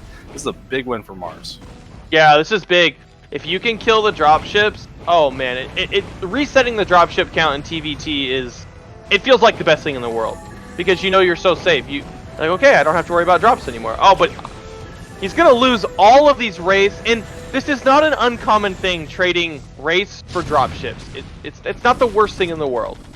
I'm okay with that, because it's going to be hard to reestablish that, but Nablime gets a bunch of tanks that roll right up into that 12 o'clock Mars is trying to establish. No defense here, so they're going to be able to start picking off workers. Here comes the and at the forge same time, Mars is taking out Nablime's 4 o'clock base here. It's getting pushed away. So you can't have TVT games like this. This Vulture's up at the 7 o'clock as well. Just lots of action. Don't make this matchup fun. This matchup's not supposed to be fun. It looks like Mars, he's going to establish that. He clears Nablime's army, and look at the supply. We're at 129. But look, Vulture's got into Mars's base up here at the top left and killed a bunch of SCVs. Drop it down to 40. Yeah, it's losing a lot. At this point, you can't really keep adding them back in. But we're seeing another push out from Nablime. He's moving slowly up that left side. If he can actually get a foothold on that natural and make the reinforcements hard to actually come out, this is going to be really good for Nablime to keep controlling the map. Kind of a late siege, though, pretty far forward. I wouldn't be surprised if this gets cleaned up without too much issue. And Nablime losing a bunch of tanks for very little gains. I do have to say, Mars's upgrades are really good compared to Nablime's right now. I don't know the math on what 3-1 is versus 2-0. I know 2-0 is basically the crucial upgrade you have to have, but I have to think it makes some difference. To my knowledge, 2-0 lets you start 2 shotting tanks, but 3 lets it doesn't matter how much armor your opponent got. Yeah. But it does improve Vultures, and it does improve Goliath DPS, so it's not 100% about the tank, but... Well, I mean, we were talking about Mars's upgrades the whole time, but the game's going on long enough. Nablime completed their own 3-0 weapon upgrade, so now that upgrade advantage means a lot less, because Mars had it first, but he gave Nablime enough time to get it as well. And you can see how long he's had this base up to 12, and this is exactly that small force job amount. A couple tanks and a whole bunch of turrets. Yeah, he's got 1 mine here. We'll see. We'll see if these 2 tanks can hold the hot gates here. We'll see. Oh, and a dropship coming in. He's trying to drop 2, gets 1 tank off, and I think he's going to try to simultaneously pull the trigger in with all his other units. He scans it, and he goes, can I break this? I don't think so. I like that. It's like, I don't want to break this. I'm just going to expand instead next to it. Hey, it's not oh, here he goes. We'll see. Oh, big mine. Oh, it didn't go off. I thought it hit. I hit a little bit, but I don't think it hit for full damage. But these tanks not sieging, not taking anything. They just walk forward and tank enough damage to get the job done. Meanwhile, Nablime's going to lose all the infrastructure he has up here. But more importantly, hand it back over to Mars. And it looks like they're establishing more bases. With a little Vulture run by back at the 7, Nablime keep finding these little angles to get some damage done and pushes forward outside the natural as well. Action on all fronts. Yeah, I think he has to, because we kind of haven't been able to pay attention to it, but look at Nablime's supply. He hasn't been able to reestablish that base he lost on the right side. He's kind of only on 1 gas right now, right? And he's losing this 12 o'clock. And how do you break this? I mean, now Mars has, 6 or 7 tanks up here. I don't think Nablime can get up here. I feel like Mars has kind of got this game locked up as long as he doesn't make any big mistakes. I mean, we keep seeing that Nablime's trying to set up the economy, really thinking forward. But you look at the supply; they're very even. But with like almost a 30 worker difference, that means Mars's army is much more threatening, and you can see with how proactive he is on the map, trying to shut things down. But he's managed to get a couple more bases established. Nablime's gonna have to get something done. He's actually taking the pseudo high ground over on the left side while he's trying to push back to the right and get some bases that are in a little more of an unlikely position. And look, we're fighting with the SCVs over here. This is when you know it's getting down and dirty. SCV's killing tanks over here. He's gonna try to take this high ground back, like you said. Should be able to clear this. Oh, and look at Mars. He unsieges these tanks at the wrong time. Yeah, there's nothing wrong with pulling the boys to help you fight. These guys, 60 health. That's ridiculous. Oh, this is actually bad. Nablam's got to pay attention. You look at the 12 o'clock. There's a CC just burning. So many SCVs right next to it that are refusing to work. They're on strike right now. Nablam, call the fire department. Your CC's on fire. Oh no! And these volters are gonna make sure this thing burns right to the ground. But I have to say, look at Nablam going in desperation mode, taking Mars's natural third base here. I think he needs this to stay in this game. Yeah, this could be a hard one to hold, but I mean, if he has tanks in the position he needs, if he starts adding some turrets, it'll be good, but you can actually see both players' banks. Money is no longer that stockpile resource that doesn't matter. Both players actually kind of running low on a little bit of everything here. And that's a lot of tanks there. I mean, that's actually a really nice position to have your tanks, right? Because any units that get rallied out are going to kind of have to be, like, kind of pulled away at an odd angle, and I'm sure Nablam's going to pick off some reinforcements here, just the way he's positioned. And Mars taking the 12 o'clock while Nablam stuff's under siege. He's not trying to hide it. But here comes these cloaked raids trying to get something done. They do some decent damage, but even like a turret and a Goliath alone is enough to deflect this. Yeah, it is big though. Just by killing those 1 to 2 tanks right there, he kind of pushes the tanks back away from the opening of his natural. So, but look at the tanks Nablam has here. Now look, he's even sieging up and able to hit some of the buildings in Mars's main base. CC up at the 12 finally goes down the race. You can come in and make sure of that one. But, oh man, the CC being retrieved from Mars back to his base, that one's not going to burn to the ground. And meanwhile, Mars over on the right side, pushing very far forward. But there's a good like foothold here of units, but there's not a lot of anti-air here. The race is trying to get something done, but the Goliaths can still see them. And these paper planes are going to get shot down so fast. It just makes you cry how weak they actually are. They really are paper planes. Mars not mining from his top left base right now. I've been watching these SCVs. They've been sitting idle for almost 2 minutes. Needs to get going on that base. This is game 1 of a series. We're almost 30 minutes into a TVT. The metal tax already on these guys for this one. This isn't like we cut the map in half and then just agreed that we were going to be cool about it. Like, this has been a lot of action, a lot of having to pull your focus all over the map. So the fact that like these little things are happening, it's not unexpected at all. Yeah, absolutely. So man, I think Nablam has kind of fought his way back into this game, right? He's got control of the third outside of Mars's base, which I think is really big. He's taking back that far right side base. I feel like we're back to almost an even game here. Nablam's even up in supply. I mean, this is why, like, usually I like making my calls and making my like guesses, but I've not said either player has been in the lead this whole time because it is just very back and forth. You see like opportunities where Mars will take part of the map, and the Blind goes back and takes the other. They're both playing very well into each other, making sure that they're making the moves proper to not fall too far behind. The only difference I think this whole game really has been that the Blind's worker has been consistently like 15 to 20 ahead of his opponent. That's given him a lot more punch for like how much economy he has. Yeah, and I feel like Mars's choice right now is he built another starport up at that 12 o'clock. He's got 2 starports pumping. I feel like he's got enough gas now. He's going to go into mass race to play the late game, the ultra late game here. Well, you should look at the production tab because it's a flying unit, but it isn't no paper plane. It's the fancy one. it's the really expensive one.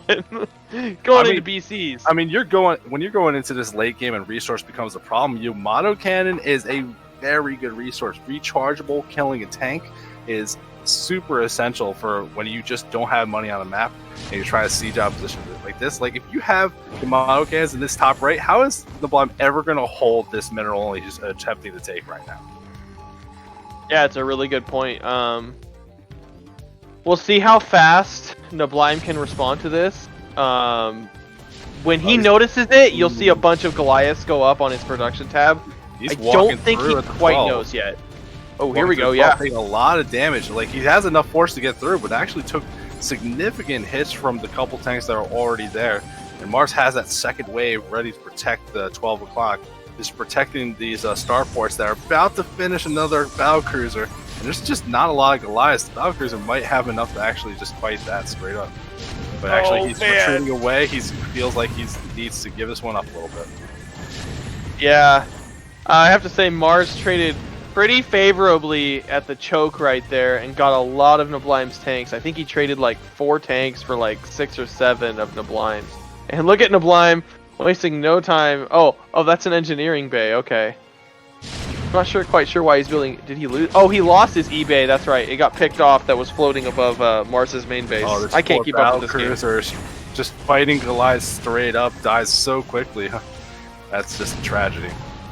Got a couple more movement through the way, but they don't have the energy for this. And you don't want to be fighting +3 Goliaths like this. This is not the fight you really want to be taking, especially right before the upgrades for your Valkyries about to finish. +1/+1 for the area. It's very close. Yeah, he's sieging up here. He's gonna get probably all the SCVs here. Niblime needs to be careful though. You can't. He's got a lot of mines. Mars has set up in the reinforcement rally here. So if Niblime loses all these tanks, it's not a good thing. Oh, and the Blind found a great angle to get into that not quite the 12 o'clock center base. There's only one tank here to defend it. These vultures spreading out, they're going to be able to take that out, and then these SCVs are going to be mowed down. Mars really starting to lose their worker count. They're trying to do these little fights, but now the fights are not going the way they need to. Even though the Valkyries are starting to pick off tanks, just the losses are adding up quickly, and the Blind's up 60 supply now. Yeah, I feel like Niblime hit his perfect window before these BCs could get out in numbers and really pay for themselves. So good on him. He must have recognized it, saw what was happening, and said, I got to get out here before he gets too many BCs.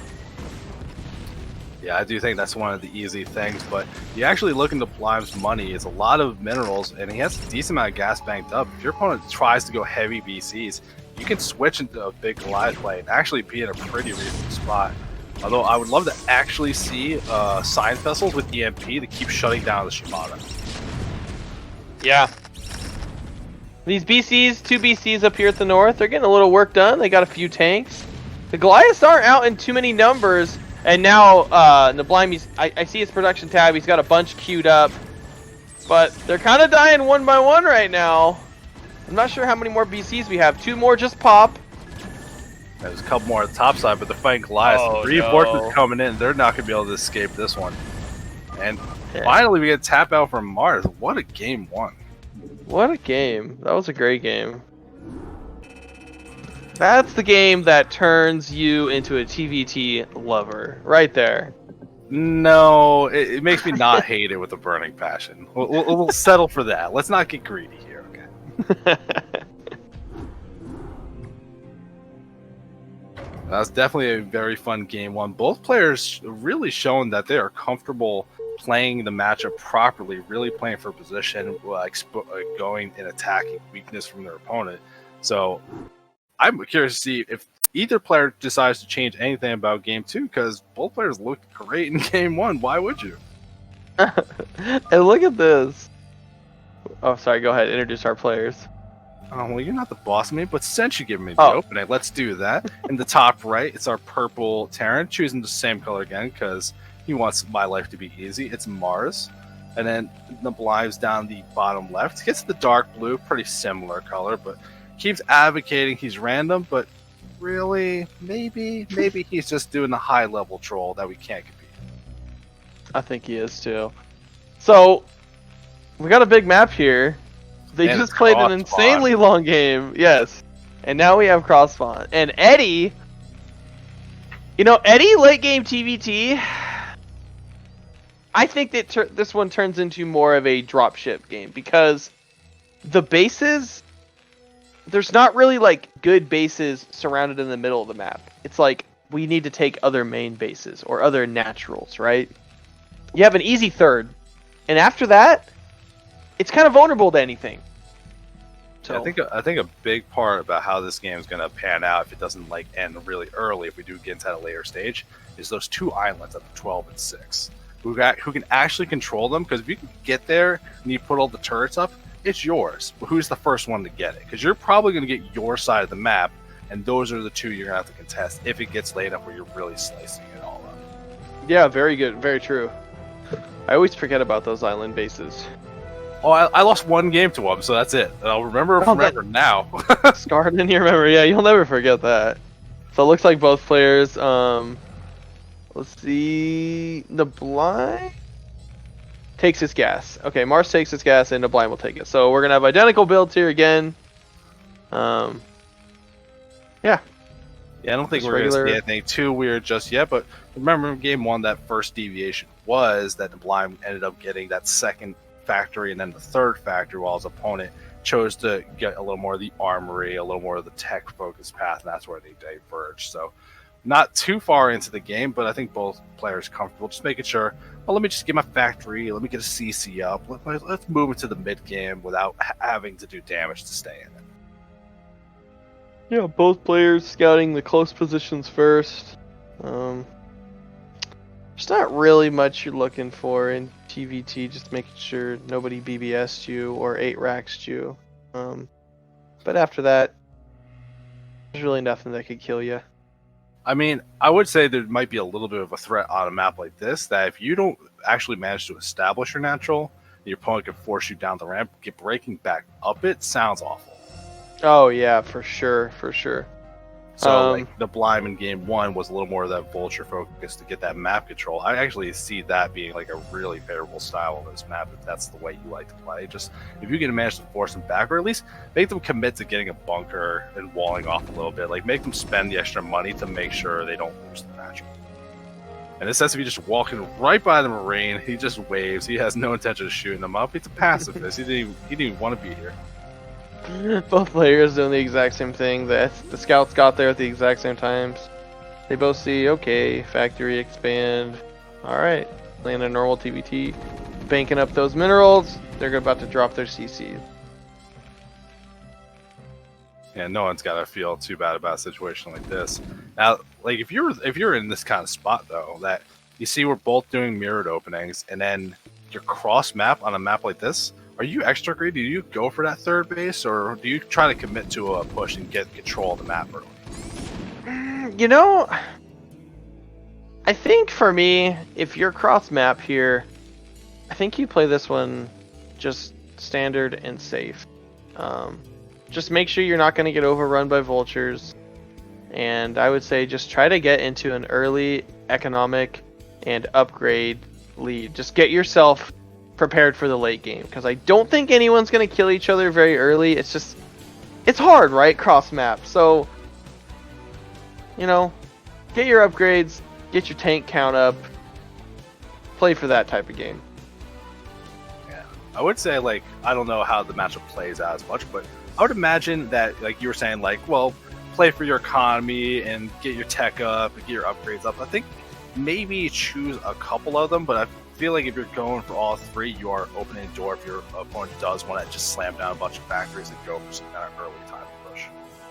Yeah, there is I think what you really do need to watch out for on this game, you see how everybody's natural has this long, like, snaking choke point?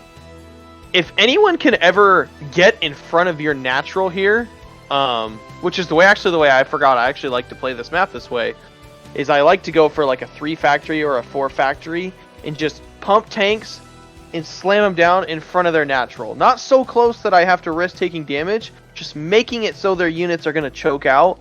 It's a really powerful move on this map. Well, here you go, seeing a little bit of that deviation between the two players. Mars getting that first upgrade set will let them be fast and speedy, getting that vulture speed, while the blind's actually just going to get the spider mine. So again, we're seeing that kind of deviation we saw in game 1, what the each player evaluates as this is the first key piece of the puzzle that's going to help me get control of this game. Yeah, and it's actually opposite. The previous game, the blind went speed first. Yeah, that's gotta feel weird. Like your opponent's doing the same thing. It's like I made this build. How dare you do this? The big deviation I'm seeing right now is Nablim sitting on 2 factories with add-ons, and look at Mars. He's already got 3 factories with 1 add-on. So, and he has not made a tank. He is going heavy into vultures here. Yeah, now that speed's done. The barracks is at the front, sees the movement, so now that things are moving out, he's at least aware of it.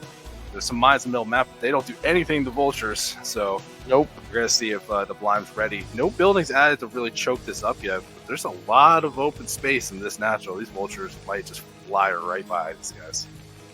Yeah, and it's just gonna be pure vulture here. Mines is not upgraded yet.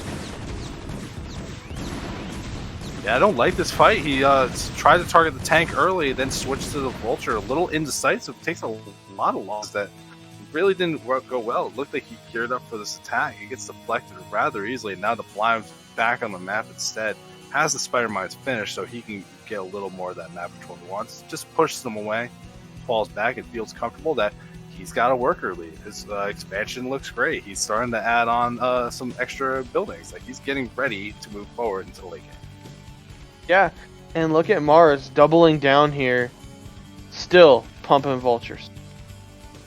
See, this is what I like to see in this matchup. Look at that early starport from Mars. He doesn't want to just play the ground game this time. Let's mix it up. Let's throw a thing in the wrenches to make it weird.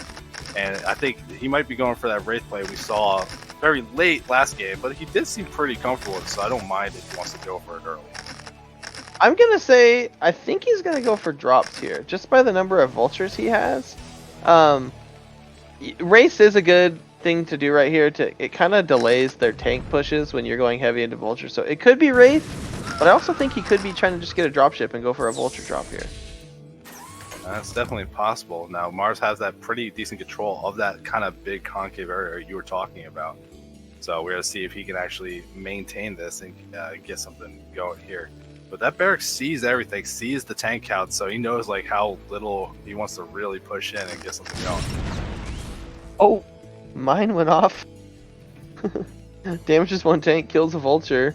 And look at oh no, he left the door open, and all these vultures are just gonna run right in. This is awful. Oh, you're pulling the boys, trying to save what you can, but right through the meat grinder, such big damage to all these SCVs. Oh, big mine hit, takes out a bunch of the vultures too. Yeah, he killed his own vultures with his mines. That's really unfortunate.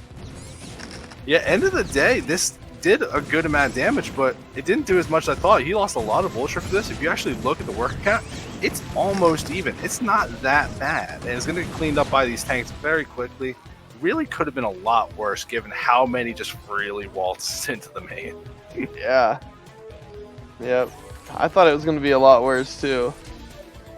But let's not forget, it kind of pulls your attention away from multitasking and kind of throws you off, right? Like, look at how many SCVs Nablim has in his main, and then look at his natural. I mean, there's a lot of SCVs in there. Yeah, I mean, just in general, both players very focused on getting their worker counts up, but neither one making that first move to really get that extra pace going. We see one in production from both players, but they had to actually establish the ground to put it down somewhere. With Mars putting all these vulture attacks in, that's going to be a little hard to do. He's gonna lose this barracks here. He's on 4 factories. I think he should have more right now with looking at his economy. So he's gonna have to remake that barracks, and he hasn't started it yet. So that could play a factor here. The Blime on 4 factory production as well. So yeah, it just hasn't been in the same position. And here comes that Wraith and Cloak on the way. You'll learn quickly when you cash with me for these match of the week things. It doesn't matter how wrong. It doesn't matter how educated I am about the matchup. I'll make a call. It's right. I think you've always been right. Every call I've ever made with you, I've always been wrong. So maybe I just need to stop. Maybe it's just the Terran thing. You spent all your brain energy picking the smart race, so this... It looks like got a bunch of vultures out here from Mars. I wonder if he's gonna scan and see the door open again and try to run by. I feel like there's a little bit of an opening, right? If he just grabs all his vultures and runs down that left side. Might be able to get in. I don't think that's a bad idea at all, but I'm thinking maybe he wants to stay a little bit more on the middle of the map. Not like suiciding another group of vultures and lose control of the middle, because if you're going to start doing that wraith play, trying to pull your opponent around, you can't just let them run up to your base and kill you while you do it, you know? Yeah. This, Yeah, it looks like they're both getting their thirds down at almost identical timings here. Yeah, and the Mars is actually quite far backed up. I'm a little surprised that the Blind got his third down with so little like trouble. There was no contention there at all. Blind pushed him way back and just floated that right on over. I heard a race shoot. Where's it at? I'm hearing the shoot too. Oh, it's in the natural. Okay. Oh, there we go. See? Well, that's not gonna have an impact, but you know. I mean, it's gonna. It killed a thing. It killed one. He's a captain. But see, this is like the good thing about the Rays. If you find these opportunities where these tanks, you can start breaking down these siege lines, force some turrets to get made, force these Goliaths and some scans. So, like, it doesn't go fast, but you know what? Free kills is free kills, right? Absolutely. And the other thing about this map is there's not a lot of buildable terrain, so it's not like the Blind can put turrets out here. He has to keep scanning like this, and it does get kind of annoying sometimes. Look, here, the race comes back. Targeting this SCV. He has to scan again. Yeah, while Mars is putting on this pressure. Don't lose the raid. Race getting a little bit of their job done. Loses one of them, but it's been getting a couple kills on these tanks and putting some pressure on. Forcing a lot of scans. But while he's doing that, he's adding on that factory count, starting to increase that number. The barracks rebuilt, so he can add that on his leisure. And the Blime actually building a Wraith as well. I'm not sure if he's going to go fully in as much as his opponent, or if it's just there maybe to shut down the dropship. Oh, and look at this. Here we go. He pulled the trigger. He's going to send everything he has. He's got all the tanks distracted. His tanks just rolling on up. They don't even have to siege right now. They're pushing everything. This is huge. I mean, Mars's tanks haven't even taken a shot yet. Yeah, they're just kind of walking forward, and they pushed him past that choke point. If he just waltzes over to that left, what's there to defend it? 2 turrets? That does nothing. But here come right back at you. Just in time, but there's no anti-air here from Mars. You gotta unsiege and retreat. It's not worth whatever you're trying to hold right here. Yeah, I feel like he'd be better off just unsieging or running over to that third and just getting as much damage as he can right now. You don't want to give up this position. It's such a good one. All he has to do is send like a vulture over there and those SC Oh no! And where are all the Blime's tanks? He hasn't been producing. They all got wiped out. He's like, Nablav's trying to add on factories. He's trying to do this Wraith switch. Like, he can't afford to be making all these things at once. It's a little greedy of Mars here, but he's getting a lot of SCVs. SCVs are so strong versus tanks. And at the end of the day, what are we left with?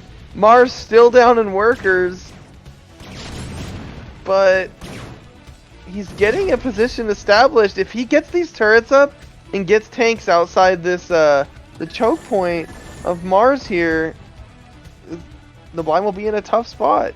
Get some mines down. I like this. I just want to see some tanks rallied down here. I just want to see, with all this pressure Mars had, like, I feel like we've been watching this lower left corner this entire time. Where is his attempt to take a 4th base? There's nothing. He's not doing anything. He's so focused on the attack that it's like you have all the opportunity in the world here to expand somewhere, and he's just not doing it. But the Blind doing a little counterattack, a couple wraiths going into the main of Mars. One dies to a turret on the way, but there's no anti-air here to defend these SCVs. He's going to catch this one wraith of Mars. That's a big one. Well, that base over on the left side that the Blind took as his third, that's been exposed. Vultures in here, they're going to really get the kills going. So that worker count, even if it was, not for long. Yeah, this is big damage right here. The Blind has got to get out and minimize the damage, but the SCVs are stuck. They can't even get back. Every one of them's going to go down. Oh, big play from Mars. And the Blind took so much damage there, and you actually look at the money. The Blind's actually freaking broke on minerals, and he's losing access to a base here. Mars pushing forward at just the right time. It doesn't matter that he's losing the units here anymore. Like, this damage has been done, and it looks like he got him a nice, healthy.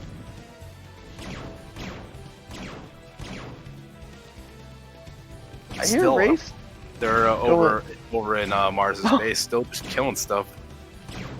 Turrets going up here. These will be pushing. How many kills? We got 5 kills on him and 4. That's not bad for 2 Wraiths. 9 kills? I think anybody would take that. I mean, the fact he's had Wraiths doing something and they haven't been dead. They're like so close to 2 turrets too. They're just they're just barely out, and they're actually catching a Wraith on spawn too, throwing some damage at that. But meanwhile, while all this is, Mars says, "I really don't care," and keeps pushing forward with his tanks and vultures right into the Blime's main. Which there's no defense here. This might actually just keep going and get some damage done right back, but he's got to do something, otherwise these Wraiths are really gonna add up. Oh my goodness! 10 and 4 kills! I've never seen 2 Wraiths do this much damage. Here's that thing I was finally looking for. Mars finally taking that next base over at Big mine! Oof. I gotta tell you, I like Blime's position a little better here now. Well, now he killed like 20 SUVs with 2 Wraiths. Yeah, I agree. Yeah! I feel like Mars he kind of went ham, right? He just wanted to end the game, and I feel like if he was producing a little more tanks, he could have just got a good siege and a good position outside Blind, but he kind of I feel like he was going for the killing blow and just thought he was going to finish him. I'm maintaining what I said. He had all that advantage. He was outside the Blime's base for like 10 minutes solid. It just never took a fort. There's no reason when your opponent has to be that defensive for that long that you're not using your lead. Like what does that old say? When you're ahead, get more ahead. Take the bases, take the expansions, especially the gas income. And we're seeing the Blind pushing through over to that top right base. It's a pretty strong force, but there's no retreat path here. Mars gonna be able to clean that up. Yeah, and I think what you just said holds even more true in TVT. When you're ahead, get more ahead in this matchup. We'll see what these tanks can get done here, how well they can trade from the Blime. Okay, Mars cleans it up pretty good. Yeah, the Blime throwing away a lot of units here, getting some pressure on. They even stopped the mining, really. They traded up a little bit as far as units go, but this is giving the Blime that opportunity. He's finally done being choke-necked at his natural. Wraith's coming over to the side. They're going to be able to shut down that base that was trying to get snuck from Mars. Here comes the death spot finisher.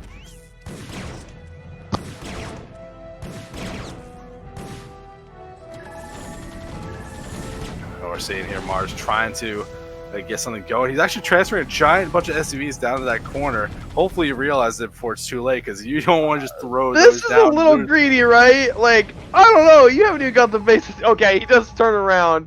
I guess he's in desperation mode, right? He's mined out of his natural. It's all going back to that no forward thinking. He's like, I got the aggression. I'm doing the damage. But you got to think next step, especially in a matchup like this. You're not trying to end it in 2 minutes. That's not how you play. That's how I play, and it never works out good for me. So I feel your pain, Mars. I'm right there with you. Well, one good thing about thinking towards the future, Mars, just like last game, very diligent about the upgrades. They're both even on the same weapons, but well ahead for the +3 is Mars. Here comes the Blind with another small hit squad trying to push their way through. There's a couple tanks ready to defend this time. I don't like this one from the Blind. Ouch. Oh, he gets a good tank shot there. Yeah, I mean, it looks like here comes the race. That might be enough to get the job done. It's going to just poke down these supply depots. Are these the 2 hero rays? Oh, no, these are not the ones. No, they died. They died a while ago. They crashed and burned. No, they earned their Medal of Valor. They did their best. We can see Mars putting a little bit of pressure on that left side base. A couple tanks moving forward against just a few, but not sieging up. Needs to just walk forward and take it. Takes the some good damage, and now he's going to be able to put some pressure on these SCVs. Blind pulls them, but you're going to lose a lot of them. Yeah, he's pulling them, and these tanks are not going to escape. Oh no! And over here at Mars's third base, he lost his position. He lost the tanks. CC is almost dead. Oh, and a bunch of Wraiths fly in here. This is desperation from Mars. I mean, I don't think it's desperation. I think it's the smart choice. Like, he has the infrastructure to start building these air units. He was the early one on it to begin with. and he sees that he's losing the ground battle. He's losing control of the areas he wants to attack. The Blime outmaneuvering him. So take it to the skies. Fuck it. Yeah, there we go. Man, and Mars on 50 SCVs, but I think only like 20 are mining. Look at Nablime taking every base on the map. He's like, all right, I'm ahead. I'm gonna get more ahead right now. Yeah, like what are you gonna attack this with? Your freaking rates? Like he's already building the turrets. like Yeah. you need so many rates to start fighting turrets, and that's assuming your opponent doesn't repair them. We see the little hit squad trying to get some damage done. Even this one Goliath putting the hurt on trades reasonably favorably. A couple tanks are going to get cleaned up though, but if you look at the position that the Blime's taking, he's got control of that right side. He's got mines in the middle. He's moving a big force straight up north, thinking that Mars is trying to expand over there, but he already has mines at all these spaces too. Like, what's Mars's next play? Because the Blime seems on top of him. No, nothing. Mars is dead.